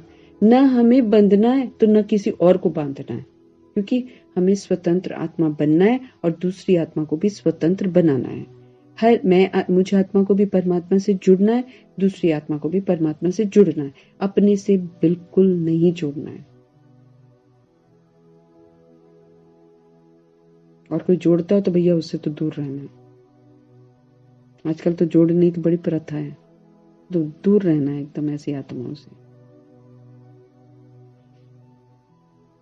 इस सर्व संबंधों के अनुभव को बाबा कहते बढ़ाओ। सर्व संबंधों की अनुभूति कम होने के कारण कहीं न कहीं अल्पकाल का संबंध जुट जाता है। स्थूल जीवन में भी स्थूल रूप का सहारा व हर परिस्थिति में स्थूल रूप का सहयोग देने वाला सहारा बाप ही है। समझा रहा है बच्चे।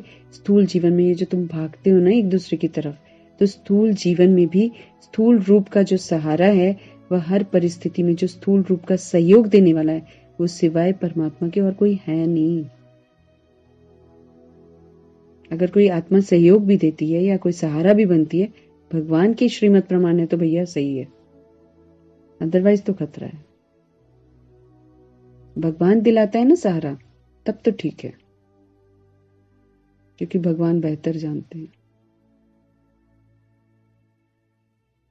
तो स्थूल रूप का सहारा व हर परिस्थिति में स्थूल रूप का सहयोग देने वाला सहारा बाप है। ये अनुभव को भगवान कहते और बढ़ाओ, क्योंकि अनुभव पढ़ना बहुत जरूरी है। फिर हम एक बल एक भरोसे के आधार पर ड्रामा को समाप्त कर सकेंगे। ऐसे नहीं, बाप तो है ही सूक्ष्म में सहयोग देने वाला, निराकार है, आकार है, साकार तो है नहीं, लेकिन हर संबंध को साकार रूप में अनुभव कर सकते भगवान कहते। कई लोग बोल देते हैं बाबा तो निराकार है, ब्रह्मा बाप आकार है, हम तो साकार में हैं, तो हमें तो साकार चाहिए। भगवान देखो कह रहे हैं हर संबंध को साकार रूप में अनुभव कर सकते हो आप। तो जब हम अनुभव कर सकते हैं तब क्यों ना अनुभव करें, वफादार से क्यों ना हम अनुभव करें।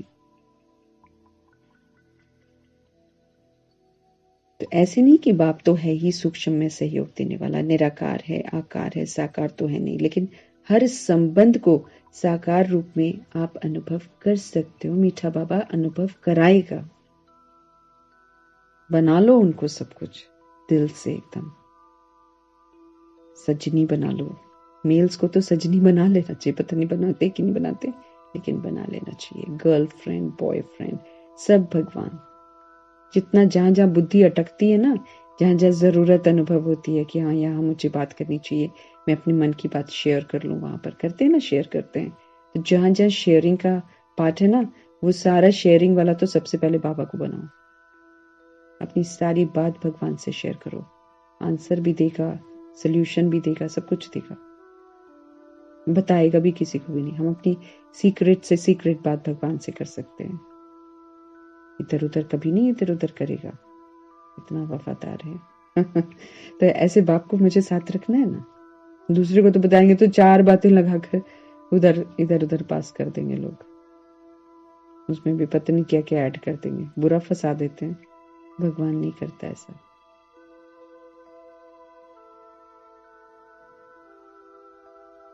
ऐसे नहीं कि बाप तो है ही सूक्ष्म में सहयोग देने वाला, सटल में निराकार है, आकार है, साकार तो है नहीं। भगवान कहते हर संबंध को साकार रूप में अनुभव आप कर सकते हो, करो, बनाओ, मैं अनुभव कराऊंगा। साकार स्वरूप में साथ का अनुभव कर सकते हो। ऐसा अनुभव होता है कि वो साथ साथ खड़ा है, साथ साथ बैठा है, लिखा रहा है, पढ़ा रहा है। भाई अनुभव तो होता है, करके देखो, साजन बनाकर चल कर देखो, आपको लगेगा साथ साथ चल रहा है। बड़ा रॉयल फीलिंग देता है, लेकिन सच्चा होना चाहिए ना, झूठ झूठ नहीं, दिल से। किसी की जरूरत नहीं पड़ेगी राह चलते, वो चाहिए वहां तक कैसे गुजर, यहाँ से वहां चल कर जाना, अरे कोई साथी मुझे बात करते करते चलते, जरूरत ही नहीं है। आप उनके साथ चलोगे, कब यहाँ से चलना शुरू किया और कब वहां पहुंच गए मंजिल पर, और कब वहां से आगे पता भी नहीं चलेगा। इतना लाइट फील कराता है वो।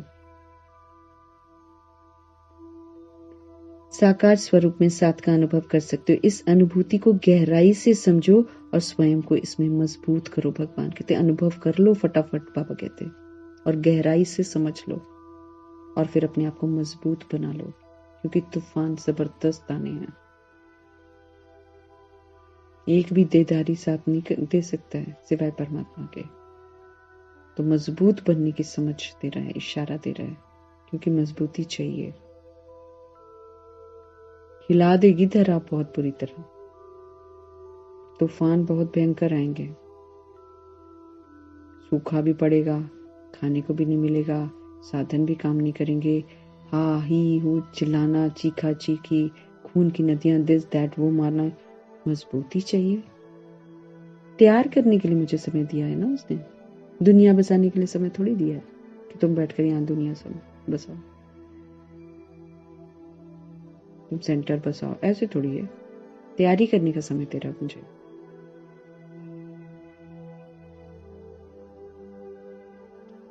तो बाप दादा बोले, साकार स्वरूप में साथ का अनुभव कर सकते हो, इस अनुभूति को गहराई से समझो और स्वयं को इसमें मजबूत करो, तो व्यक्ति, वैभव, साधन अपनी तरफ आकर्षित करेंगे ही नहीं।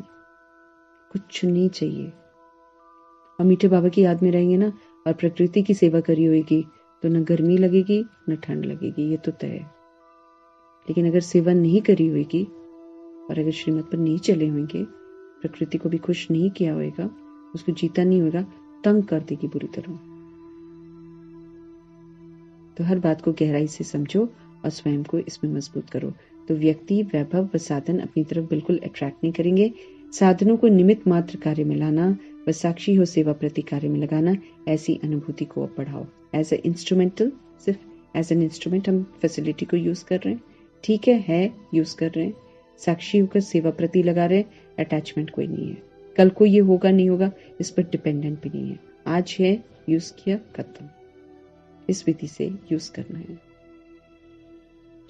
तो साधनों को निमित्त मात्र कार्य में लाना व साक्षी होकर सेवा प्रति कार्य में लगाना, ऐसी अनुभूति को भगवान कहते बढ़ाओ। इस सहारा नहीं बनाओ, निमित्त मात्र हो। आज है, यूज कर लिया, ठीक है। कल को नहीं होगा, डिपेंडेंट नहीं है कि कल को नहीं होगा तो कैसे चलेगा और क्या करेंगे, वो प्रश्न नहीं होना चाहिए। भगवान कहते मिल रहा है, यूज कर लो, नहीं मिलेगा तो हलचल ना हो दिमाग में। जैसे मोबाइल है, अभी हम यूज कर रहे हैं, हमारे काम आ रहा है ना, हमारे काम आ रहा है। देखो, एक में टेलीग्राम चल रहा है, एक में मैं मुरली पढ़ रही हूँ और एक में रिकॉर्ड हो रहा है। साधन है, ऐसे चल रहा है। ये तो पुराने वाले बेच रहे थे, अचानक छोड़ दिया। मैं कहती हूँ कितना, उस समय मैं बोल रही थी हाँ छोड़ो, निकालो निकालो निकालो। आज मुझे पता चल रहा है तीनों काम आ रहे हैं मेरे। कल को छीन भी सकते हैं, हलचल ना हो। ये भगवान हम आत्मा को सिखा रहे हैं, क्योंकि सेवा तो तभी तक चलेगी जब तक भगवान चाहता है। जिस दिन उसको फुल स्टॉप लगाना होगा, वो बिल्कुल 1 सेकंड में बंद कर देगा। तो उनकी मर्जी से हो रही है, उनकी मर्जी से बंद हो जाएगी। लेकिन मेरी स्थिति हिलनी नहीं चाहिए। तो सहारा नहीं बनाओ, बाबा कहते, निमित्त मात्र यूज करो, डिपेंडेंट नहीं होना। मुझे इतना ख्याल जरूर रखती हूँ कि संभल कर, जैसे बाहर जा रहे हैं तो संभल कर इसको रखो, क्योंकि चोरी होते हैं ना, तो संभल कर रखो, वो उतना जरूर केयर लेना है। लेकिन इसके बिना हम रह नहीं सकते, वो वाला चीज जो है वो हमें नहीं होनी चाहिए, उसका थोड़ा हमें ध्यान रखना है। तो सहारा नहीं बनाओ, लेकिन एज अ इंस्ट्रूमेंट, निमित्त मात्र इसको यूज करो। इसको कहा जाता है स्नेह में समाई हुई समान आत्मा। तो अपने से सोचना, मैं कौन, मैं कौन, कौन से ग्रुप में मुझे आना है ना, बाप समान वाले में आना मुझे। सेफेस्ट है बस वो, और सच्चे दिल से। अगर मैंने ड्रामा में आकर भगवान को अपना नहीं बनाया, उनके साथ सच्चा स्नेह नहीं किया, तो फिर मैंने किया क्या? जीवन जिया ही नहीं फिर मैंने। अच्छा, समझा भी पूछ रहे हैं, समझा, क्योंकि वो जगदीश भाई बोलते समझते नहीं है ना बच्चे, इसलिए बाप दादा को बोलना पड़ता है, समझा कि क्या मैं बोलना चाह रहा हूँ। तो समझना बहुत जरूरी है। समझ मुझे यही मिली है कि मुझे भाई तीसरे वाले ग्रुप में रहना है। एक बाप, दूसरा न कोई, एक बल, एक भरोसा, सच्चा स्नेह, एक परमात्मा से। किसी फैसिलिटी का आधार नहीं, किसी व्यक्ति का आधार नहीं, किसी के साथ स्नेह तो सबके साथ, रूहानी स्नेह तो सभी के साथ रखना है, लेकिन न किसी को आधार बनाना है तो न किसी का आधार बनना है। ये भी ध्यान रखना है। कोई मुझ आत्मा को अपना आधार नहीं बनाए, कोई मुझ आत्मा को पुरुषार्थ में फॉलो नहीं करे। हो सकता है वो आत्मा और भी अच्छा पुरुषार्थ करे।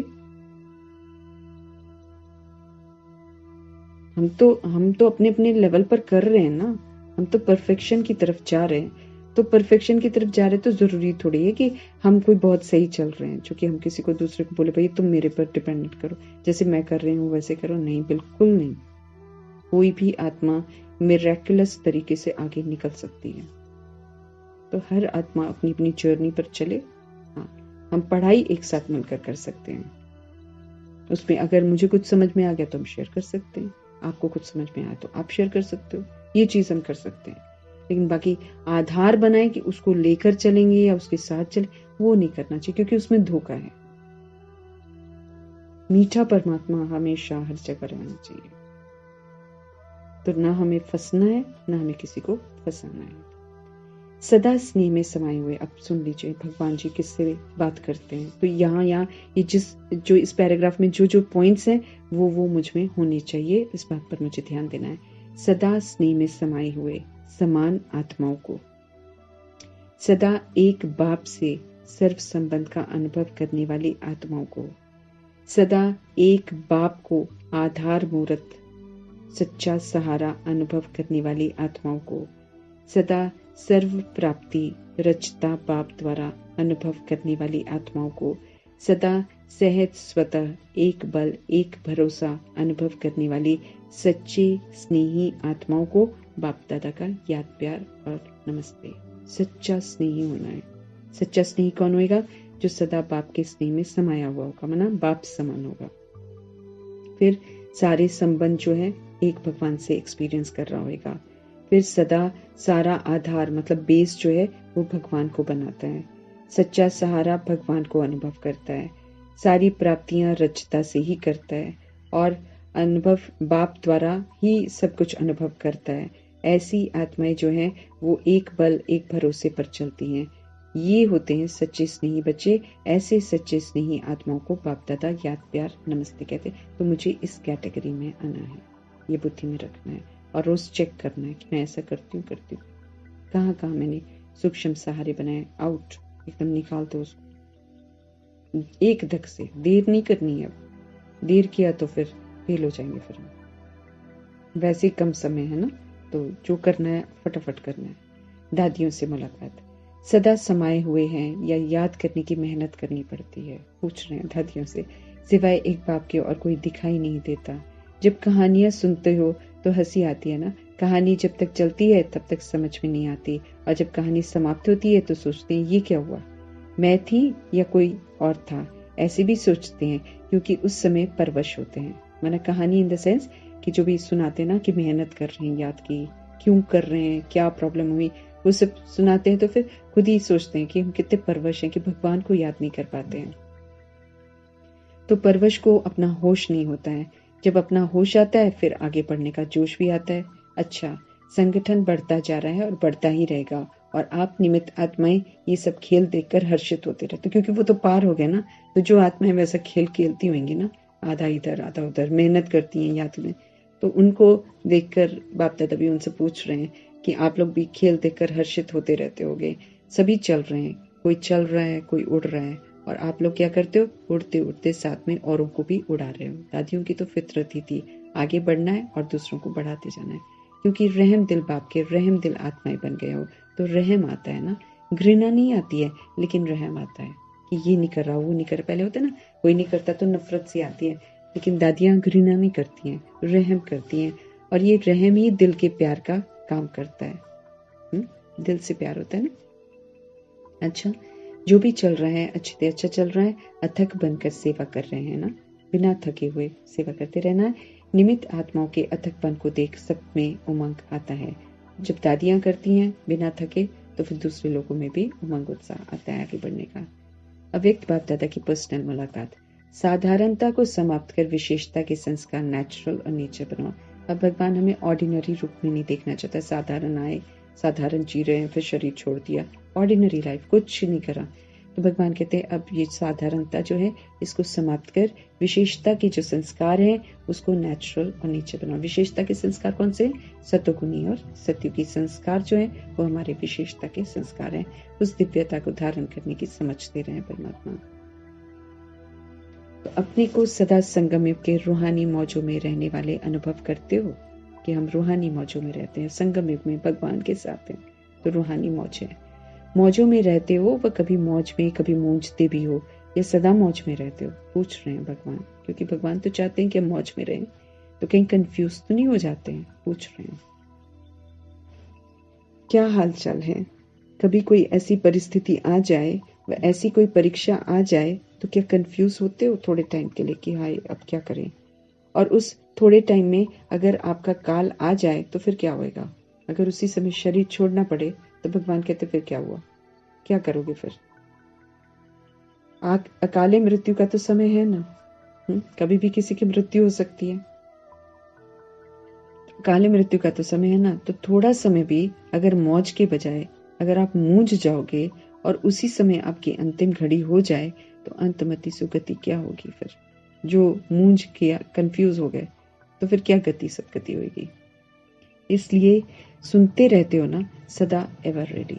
भगवान कहते सदा तैयार रहो, सारी अपनी तैयारी करके रखो, ताकि कभी कोई उस समय प्रश्न न उठे, और जैसे बुलावा है फटाफट कर लें। तो सुनते रहते हो ना, सदा एवर रेडी। एवर रेडी का मतलब क्या है? क्या हर घड़ी ऐसे एवर रेडी हो, कोई भी समस्या संपूर्ण बनने में विघ्न रूप नहीं बने। कोई भी समस्या, माना इतनी तैयारी, ये जितनी भी पढ़ाई भगवान हम आत्माओं को करा रहे हैं, ये पेपर की तैयारी करा रहे हैं। तो तैयार होने के लिए बोल, कहानी की तरह सुनने के लिए तो बोलता ही नहीं है ना, ये कहानी सुनो और खत्म कर दो, नहीं, सारा तैयार करो, सब ताज तख्त सब बाबा कहते यूज करो। तो एवर रेडी का मतलब क्या है? क्या हर घड़ी ऐसे एवर रेडी हो, कोई भी समस्या संपूर्ण बनने में विघ्न रूप नहीं बने, उसको बोलते हैं एवर रेडी।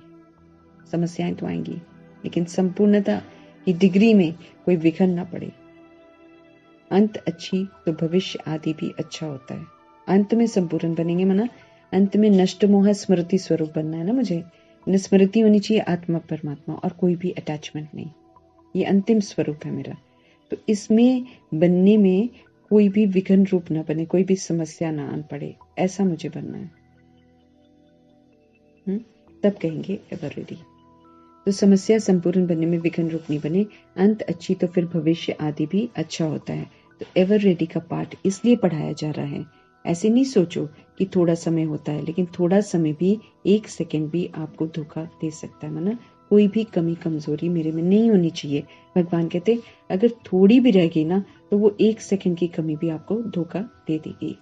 वैसे सोचते हैं ज्यादा टाइम नहीं चलता, ऐसा 2-4 मिनट चलता है, लेकिन एक सेकंड भी धोखा देने वाला हो सकता है।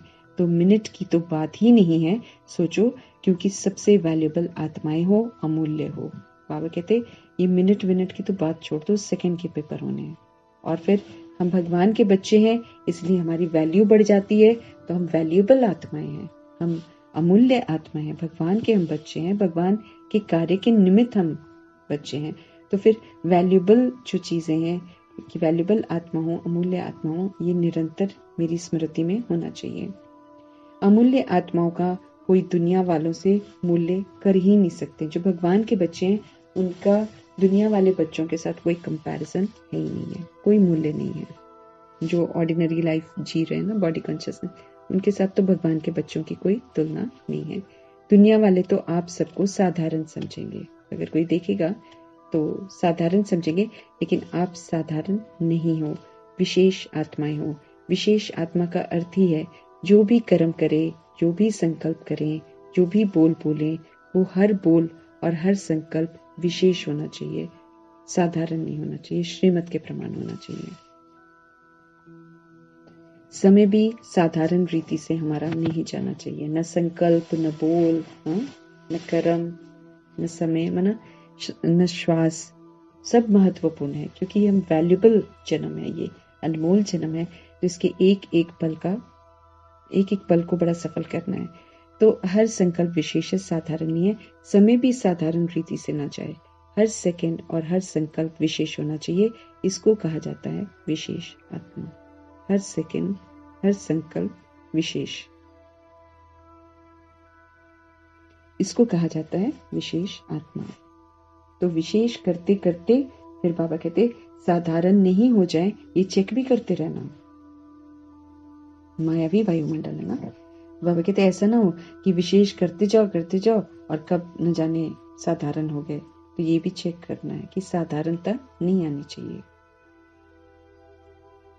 कई ऐसे सोचते हैं कि कोई गलती नहीं की है, हमने कोई पाप कर्म भी नहीं किया है, हमने कोई वाणी से ऐसा कोई उल्टा सुल्टा शब्द भी नहीं बोला है, लेकिन भविष्य और वर्तमान श्रेष्ठ बनाया है।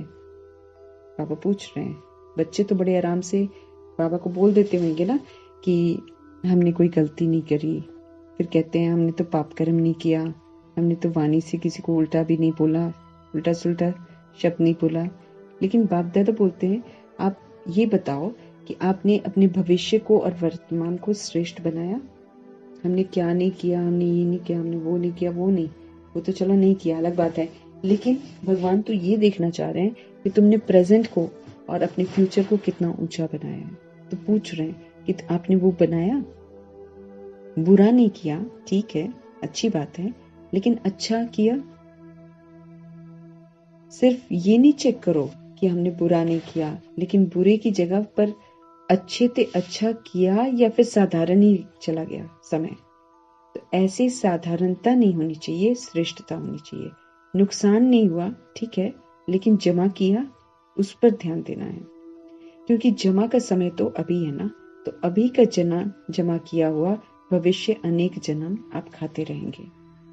अभी जो हम जमा करेंगे वो भविष्य बहुत सारे जन्मों में हम क्या करेंगे, हम खाते रहेंगे। तो जितना जमा होगा उतना ही तो खाएंगे ना। अगर कम जमा किया तो कम खाना पड़ेगा, अर्थात प्रारब्ध फिर कम होगी। लेकिन लक्ष्य तो श्रेष्ठ प्रारब्ध पाने का है ना, या साधारण भी हो जाए तो कोई हर्जा नहीं। स्वर्ग में तो आ ही जाएंगे, दुख तो होगा नहीं, साधारण भी बने तो क्या हर्जा। कई लोगों की सोच ऐसी है ना कि कोई बात नहीं, आ जाएंगे, दुख तो नहीं होगा ना, साधारण बन गए तो क्या हुआ, फर्क नहीं पड़ता, हर्जा है ये चलेगा। लेकिन भगवान पूछते क्या ऐसा चलेगा? तो चेक करो कि हर सेकंड, हर संकल्प मेरा कैसा होना चाहिए, विशेष होना चाहिए। विशेषता के संस्कार मुझे धारण करने हैं। जिसे आधा कल्प के देह भान का अभ्यास नेचुरली न चाहते हुए भी चलता रहता है ना, तो देह अभिमान में आना नेचुरल हो गया, क्योंकि देह भान को यूज करते करते हम देह अभिमान नेचुरल प्रोसेस में आ गए। ऐसे देही अभिमानी अवस्था नेचुरल और नेचर हो जाए। ऐसे ही बाबा कहते हैं अब सोल कॉन्शियस वाली जो अवस्था है, देही अभिमानी जो अवस्था है, उसको भी स्वाभाविक बना दो, उसको भी अपना स्वभाव बना दो, नेचर बना दो। तो जो नेचर होती है वो स्वतः ही अपना फिर काम करती। जब वो मेरा नेचर बन जाएगी, वो मेरा स्वभाव बन जाएगी, तो फिर सोचने की जरूरत नहीं पड़ेगी कि ये करे कि वो करे। हम नेचुरल वे में अच्छा करते रहेंगे, फिर बनाना नहीं पड़ता है, फिर करना नहीं पड़ता, लेकिन स्वतः ही हो जाती है। तो ऐसे विशेषता के संस्कार नेचर बन जाएं और हर एक के दिल से निकले। ऐसे नहीं कि मेरी नेचर ये है, मेरी नेचर ये है, नहीं, हर एक के मुख से, मन से यही निकले कि मेरी नेचर है ही विशेष आत्मा के विशेषता की, मेरी नेचर है ही विशेष आत्मा के विशेषता की। तो ऐसे है या मेहनत करनी पड़ती है। जो नेचर होती है उसमें मेहनत नहीं होती है। किसी की नेचर रमणीक है तो स्वतः ही वो रमणीकता चलती है ना। इंटरेस्टिंग जो बनाते हैं ना, एंटरटेन करते हैं, वो रमणीक, थोड़ा हंसा देना, थोड़ा सा अच्छे से बात, मतलब हंसा देना इन द सेंस कि किसी को बुरा कह के नहीं, लेकिन थोड़ा उसको इंटरेस्टिंग बना देते हैं, रमणीक बना देते हैं। तो स्वतः ही फिर रमणीकता चलती रहती है ना। उसको पता भी नहीं पड़ेगा कि मैंने क्या किया। कोई कहेगा तो भी कहेंगे कि मैं क्या करूं, मेरी नेचर है। तो विशेषता की भी भगवान कहते फिर ऐसी नेचर बना दो कि फिक्स ही हो जाए, कि विशेषता के सिवाय कुछ और यूज ही ना करें। कोई पूछे आपकी नेचर क्या है, तो सबके दिल से निकले कि हमारी नेचर है ही विशेषता की। साधारण कर्म की समाप्ति हो गई, क्योंकि हम मरजीवा हो गए, पुराने से हम मर गए। तो जब जो पुराने से मर गया वो विशेष हो गया। तो साधारणता से मर गए, विशेषता में जी रहे हैं, माना नया जन्म हमारा हो गया। तो साधारणता पास्ट जन्म की नेचर है, अभी की नहीं। जो भी हमने साधारणता अपने आप में धारण करी है वो मेरे पास्ट जन्म का स्वभाव था, रावण राज्य का, अभी की नहीं है, क्योंकि नया जन्म ले लिया। तो नए जन्म की जो नेचर विशेषता है, ऐसे अनुभव हो। तो अभी क्या करेंगे, साधारणता की हम समाप्ति करेंगे। संकल्प में भी हमारे साधारणता नहीं होनी चाहिए। भगवान हम आत्मा को स्पष्ट करें। विशेष आत्मा बनेंगे, भगवान की बताई हुई विशेषताओं को हम धारण करेंगे, तभी तो हम विशेष दुनिया में जाएंगे। फिर है, माताएं मौज में रहती हो, कितना भी कोई मुंझाने की कोशिश करे लेकिन आप मौज में रहो। मुंझाने वाला मूंझ जाए लेकिन आप नहीं मूंझो, क्योंकि अज्ञानियों का तो काम ही है कंफ्यूज करना, मुंझाना, और ज्ञानियों का काम है मौज में रहना। अगर वाकई ज्ञान है तो हम मौज में रहेंगे, और अगर कहीं पर कोई मुंझाता है तो वो भी समझ में आना चाहिए ना। तो लेकिन आप नहीं मूंझो, कोई जितना भी मुंझाए, बाबा कहते आप नहीं मूंझो, क्योंकि अज्ञानी जो होंगे उनका काम ही है, उनको समझ नहीं है ना, वो जानबूझ के उल्टी सीधी बातें बोलकर कंफ्यूज करेंगे। लेकिन हमें क्या करना है, ज्ञानी बनकर मौज में रहना है। तो वो अपना काम करें और आप अपना काम करो, सदा मौज का अनुभव करो, तब तो फलक से कह सकेंगे। होंगे तभी तो कह सकेंगे ना, जो होगा नहीं तो कह भी नहीं सकता। फलक से कुछ भी कहना हो तो कह नहीं सकता है। चैलेंज कर सकते हो कि हम मूंझने वाले नहीं हैं, क्योंकि विशेष आत्माएं है ना। क्या याद रखेंगे, मौज में रहने वाली मैं विशेष आत्मा हूँ। कौन सी आत्मा हूँ? मौज में रहने वाली विशेष आत्मा हूँ। ऐसी हिम्मत वाले हो ना, तो हिम्मत वालों को मदद फिर स्वतः ही मिलती है। जितना हम हिम्मत रखेंगे उतना भगवान 100 गुना मदद करेंगे। तो हिम्मत से चलना है। आ जाए हम वरदान की तरफ। सहज विधि के द्वारा विधाता को अपना बनाने वाले सर्व भाग्य के खजानों से भरपूर भव। सहज विधि है भगवान को, विधाता, भाग्य विधाता को अपना बनाने की।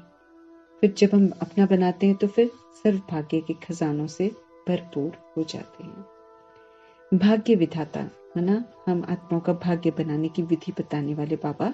भाग्य विधाता को अपना बनाने की विधि है। अगर मैं चाहती हूँ कि मैं उनको अपना बना लूं तो उसकी विधि है कि बाप और दादा दोनों के साथ संबंध चाहिए।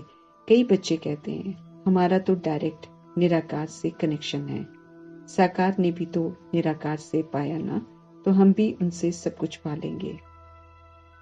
लेकिन ये खंडित चाबी है, सिवाय ब्रह्मा कुमार कुमारी बनने के भाग्य बन नहीं सकता।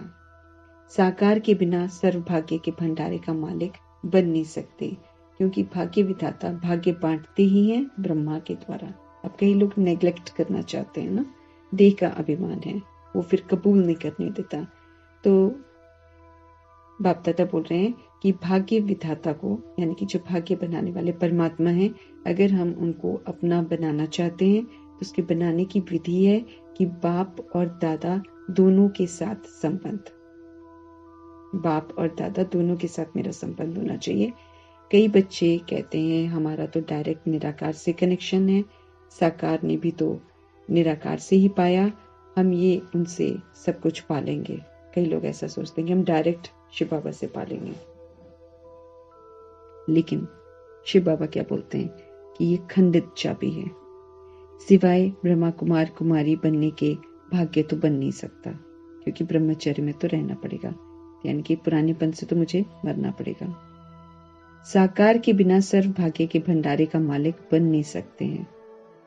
जब तक साकार नहीं है तब तक उसके बिना हम सर्व भाग्य के भंडारे का मालिक बन नहीं सकते हैं, क्योंकि भाग्य विधाता भाग्य बांटते ही हैं किसके द्वारा? ब्रह्मा के द्वारा। तो अगर कोई डायरेक्ट उनके साथ संपर्क करने की कोशिश करेगा शिव बाबा के साथ, तो शिव बाबा थोड़ी संपर्क करेंगे, है ना। तो अगर, क्योंकि भाग्य विधाता भाग्य बांटते ही हैं ब्रह्मा द्वारा, तो विधि को जानकर सर्व भाग्य के खजानों से भगवान कहते भरपूर करो। जितने भी खजाने मिलते हैं भगवान से, उन खजानों से स्वयं को भरपूर करो। तो फिर सहज विधि के द्वारा विधाता को अपना बना सकेंगे और फिर भाग्य के खजानों से भी भरपूर हो सकेंगे। दोनों के साथ संबंध जरूरी है। ब्रह्मा का ड्यू रिगार्ड रखना है, बड़ी माँ है, बहुत कर करके हर बात सिखाती है, तो उनका रिगार्ड तो जबरदस्त रखना है। और फिर दोनों को साथ में रखकर फिर आगे के लिए जो भी डिसीजन लेनी होगी वो लेना है। डायरेक्ट निराकार के साथ कनेक्शन नहीं हो सकता है, वाया ब्रह्मा ही होगा, ये भगवान स्पष्ट करते हैं। स्लोगन है, स्वयं से, सेवा से, सर्व से संतुष्टता का सर्टिफिकेट लो, तब सिद्धि स्वरूप बनेंगे ना। कल भी संतुष्ट मणि पर ही स्लोगन था ना। तो स्वयं से भी मुझे संतुष्ट रहना है, सेवा से भी मुझे संतुष्ट रहना है, ये भी भगवान से मिली हुई सेवा है, और सर्व से संतुष्टता का सर्टिफिकेट लेना है, तब सिद्धि स्वरूप बनेंगे। इसीलिए कल संतुष्ट मणि पर ज्यादा ध्यान खिंचवा रहे थे ना, कि संतुष्ट मणि का टाइटल जो है वो तब मिलेगा जब हमें सबसे सर्टिफिकेट मिलेगा।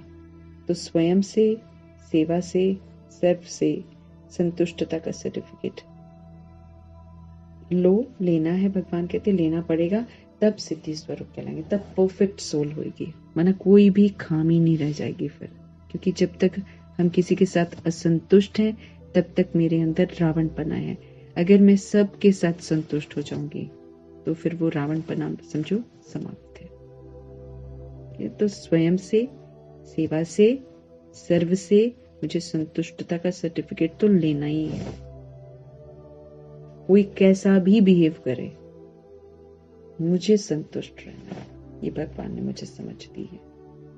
मैं संतुष्ट रहूंगी तो फिर वो आत्माएं जो हैं, जो असंतुष्ट हैं, वो भी संतुष्ट हो जाएंगी और एंड में जरूर संतुष्टता का सर्टिफिकेट देंगी। इन्हीं सर्टिफिकेट्स के साथ हम स्वर्ग के अंदर प्रवेश करेंगे।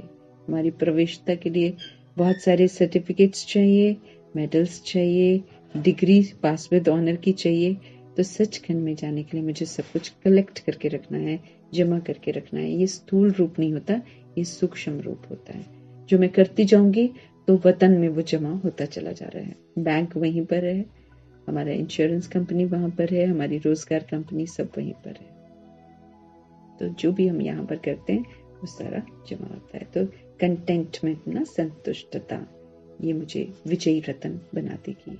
तो विजयी रतन बनने के लिए मुझे खुद से भी संतुष्ट रहना है, और मैं खुद से तब संतुष्ट रहूंगी जब मैं श्रीमत पर चलूंगी।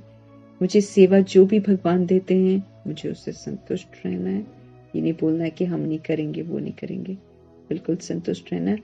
और फिर सर्व से संतुष्टता का सर्टिफिकेट लेना। जितनी भी आत्माएं हैं, सभी से मुझे संतुष्टता का सर्टिफिकेट लेना। कैसे मिलेगा? बस मुझे रिएक्ट नहीं करना है, मुझे रिजेक्ट नहीं करना है, मुझे सबको शुभ भावना, शुभकामना देनी है, चाहे वो जो मर्जी करे। ये बुद्धि में फीड कर लेना है। किसी को भी देखकर किसी की टिक्का टिप्पणी नहीं करनी है, रिएक्ट नहीं करना है, रिजेक्ट नहीं करना है, ये बिल्कुल ध्यान रखना है। और सबसे प्रसन्न रहना है। तो फिर अल्टीमेटली जब शिकायत नहीं करेंगे तो वो आत्माएं भी हमारे साथ नॉर्मल हो जाएंगी। और सारे रिश्ते जो हैं, जाने से पहले मेरे रूहानी रिश्ते जो हैं, वो बिल्कुल क्लीन और क्लियर हो जाएंगे। तो क्लीन और क्लियर करके जाना है। मुझे धर्मराजपुरी में कहीं भी अटकना नहीं है। शिव पिता परमात्मा के साथ निरंतर सेवा पर रहना है। ओके, ओम शांति।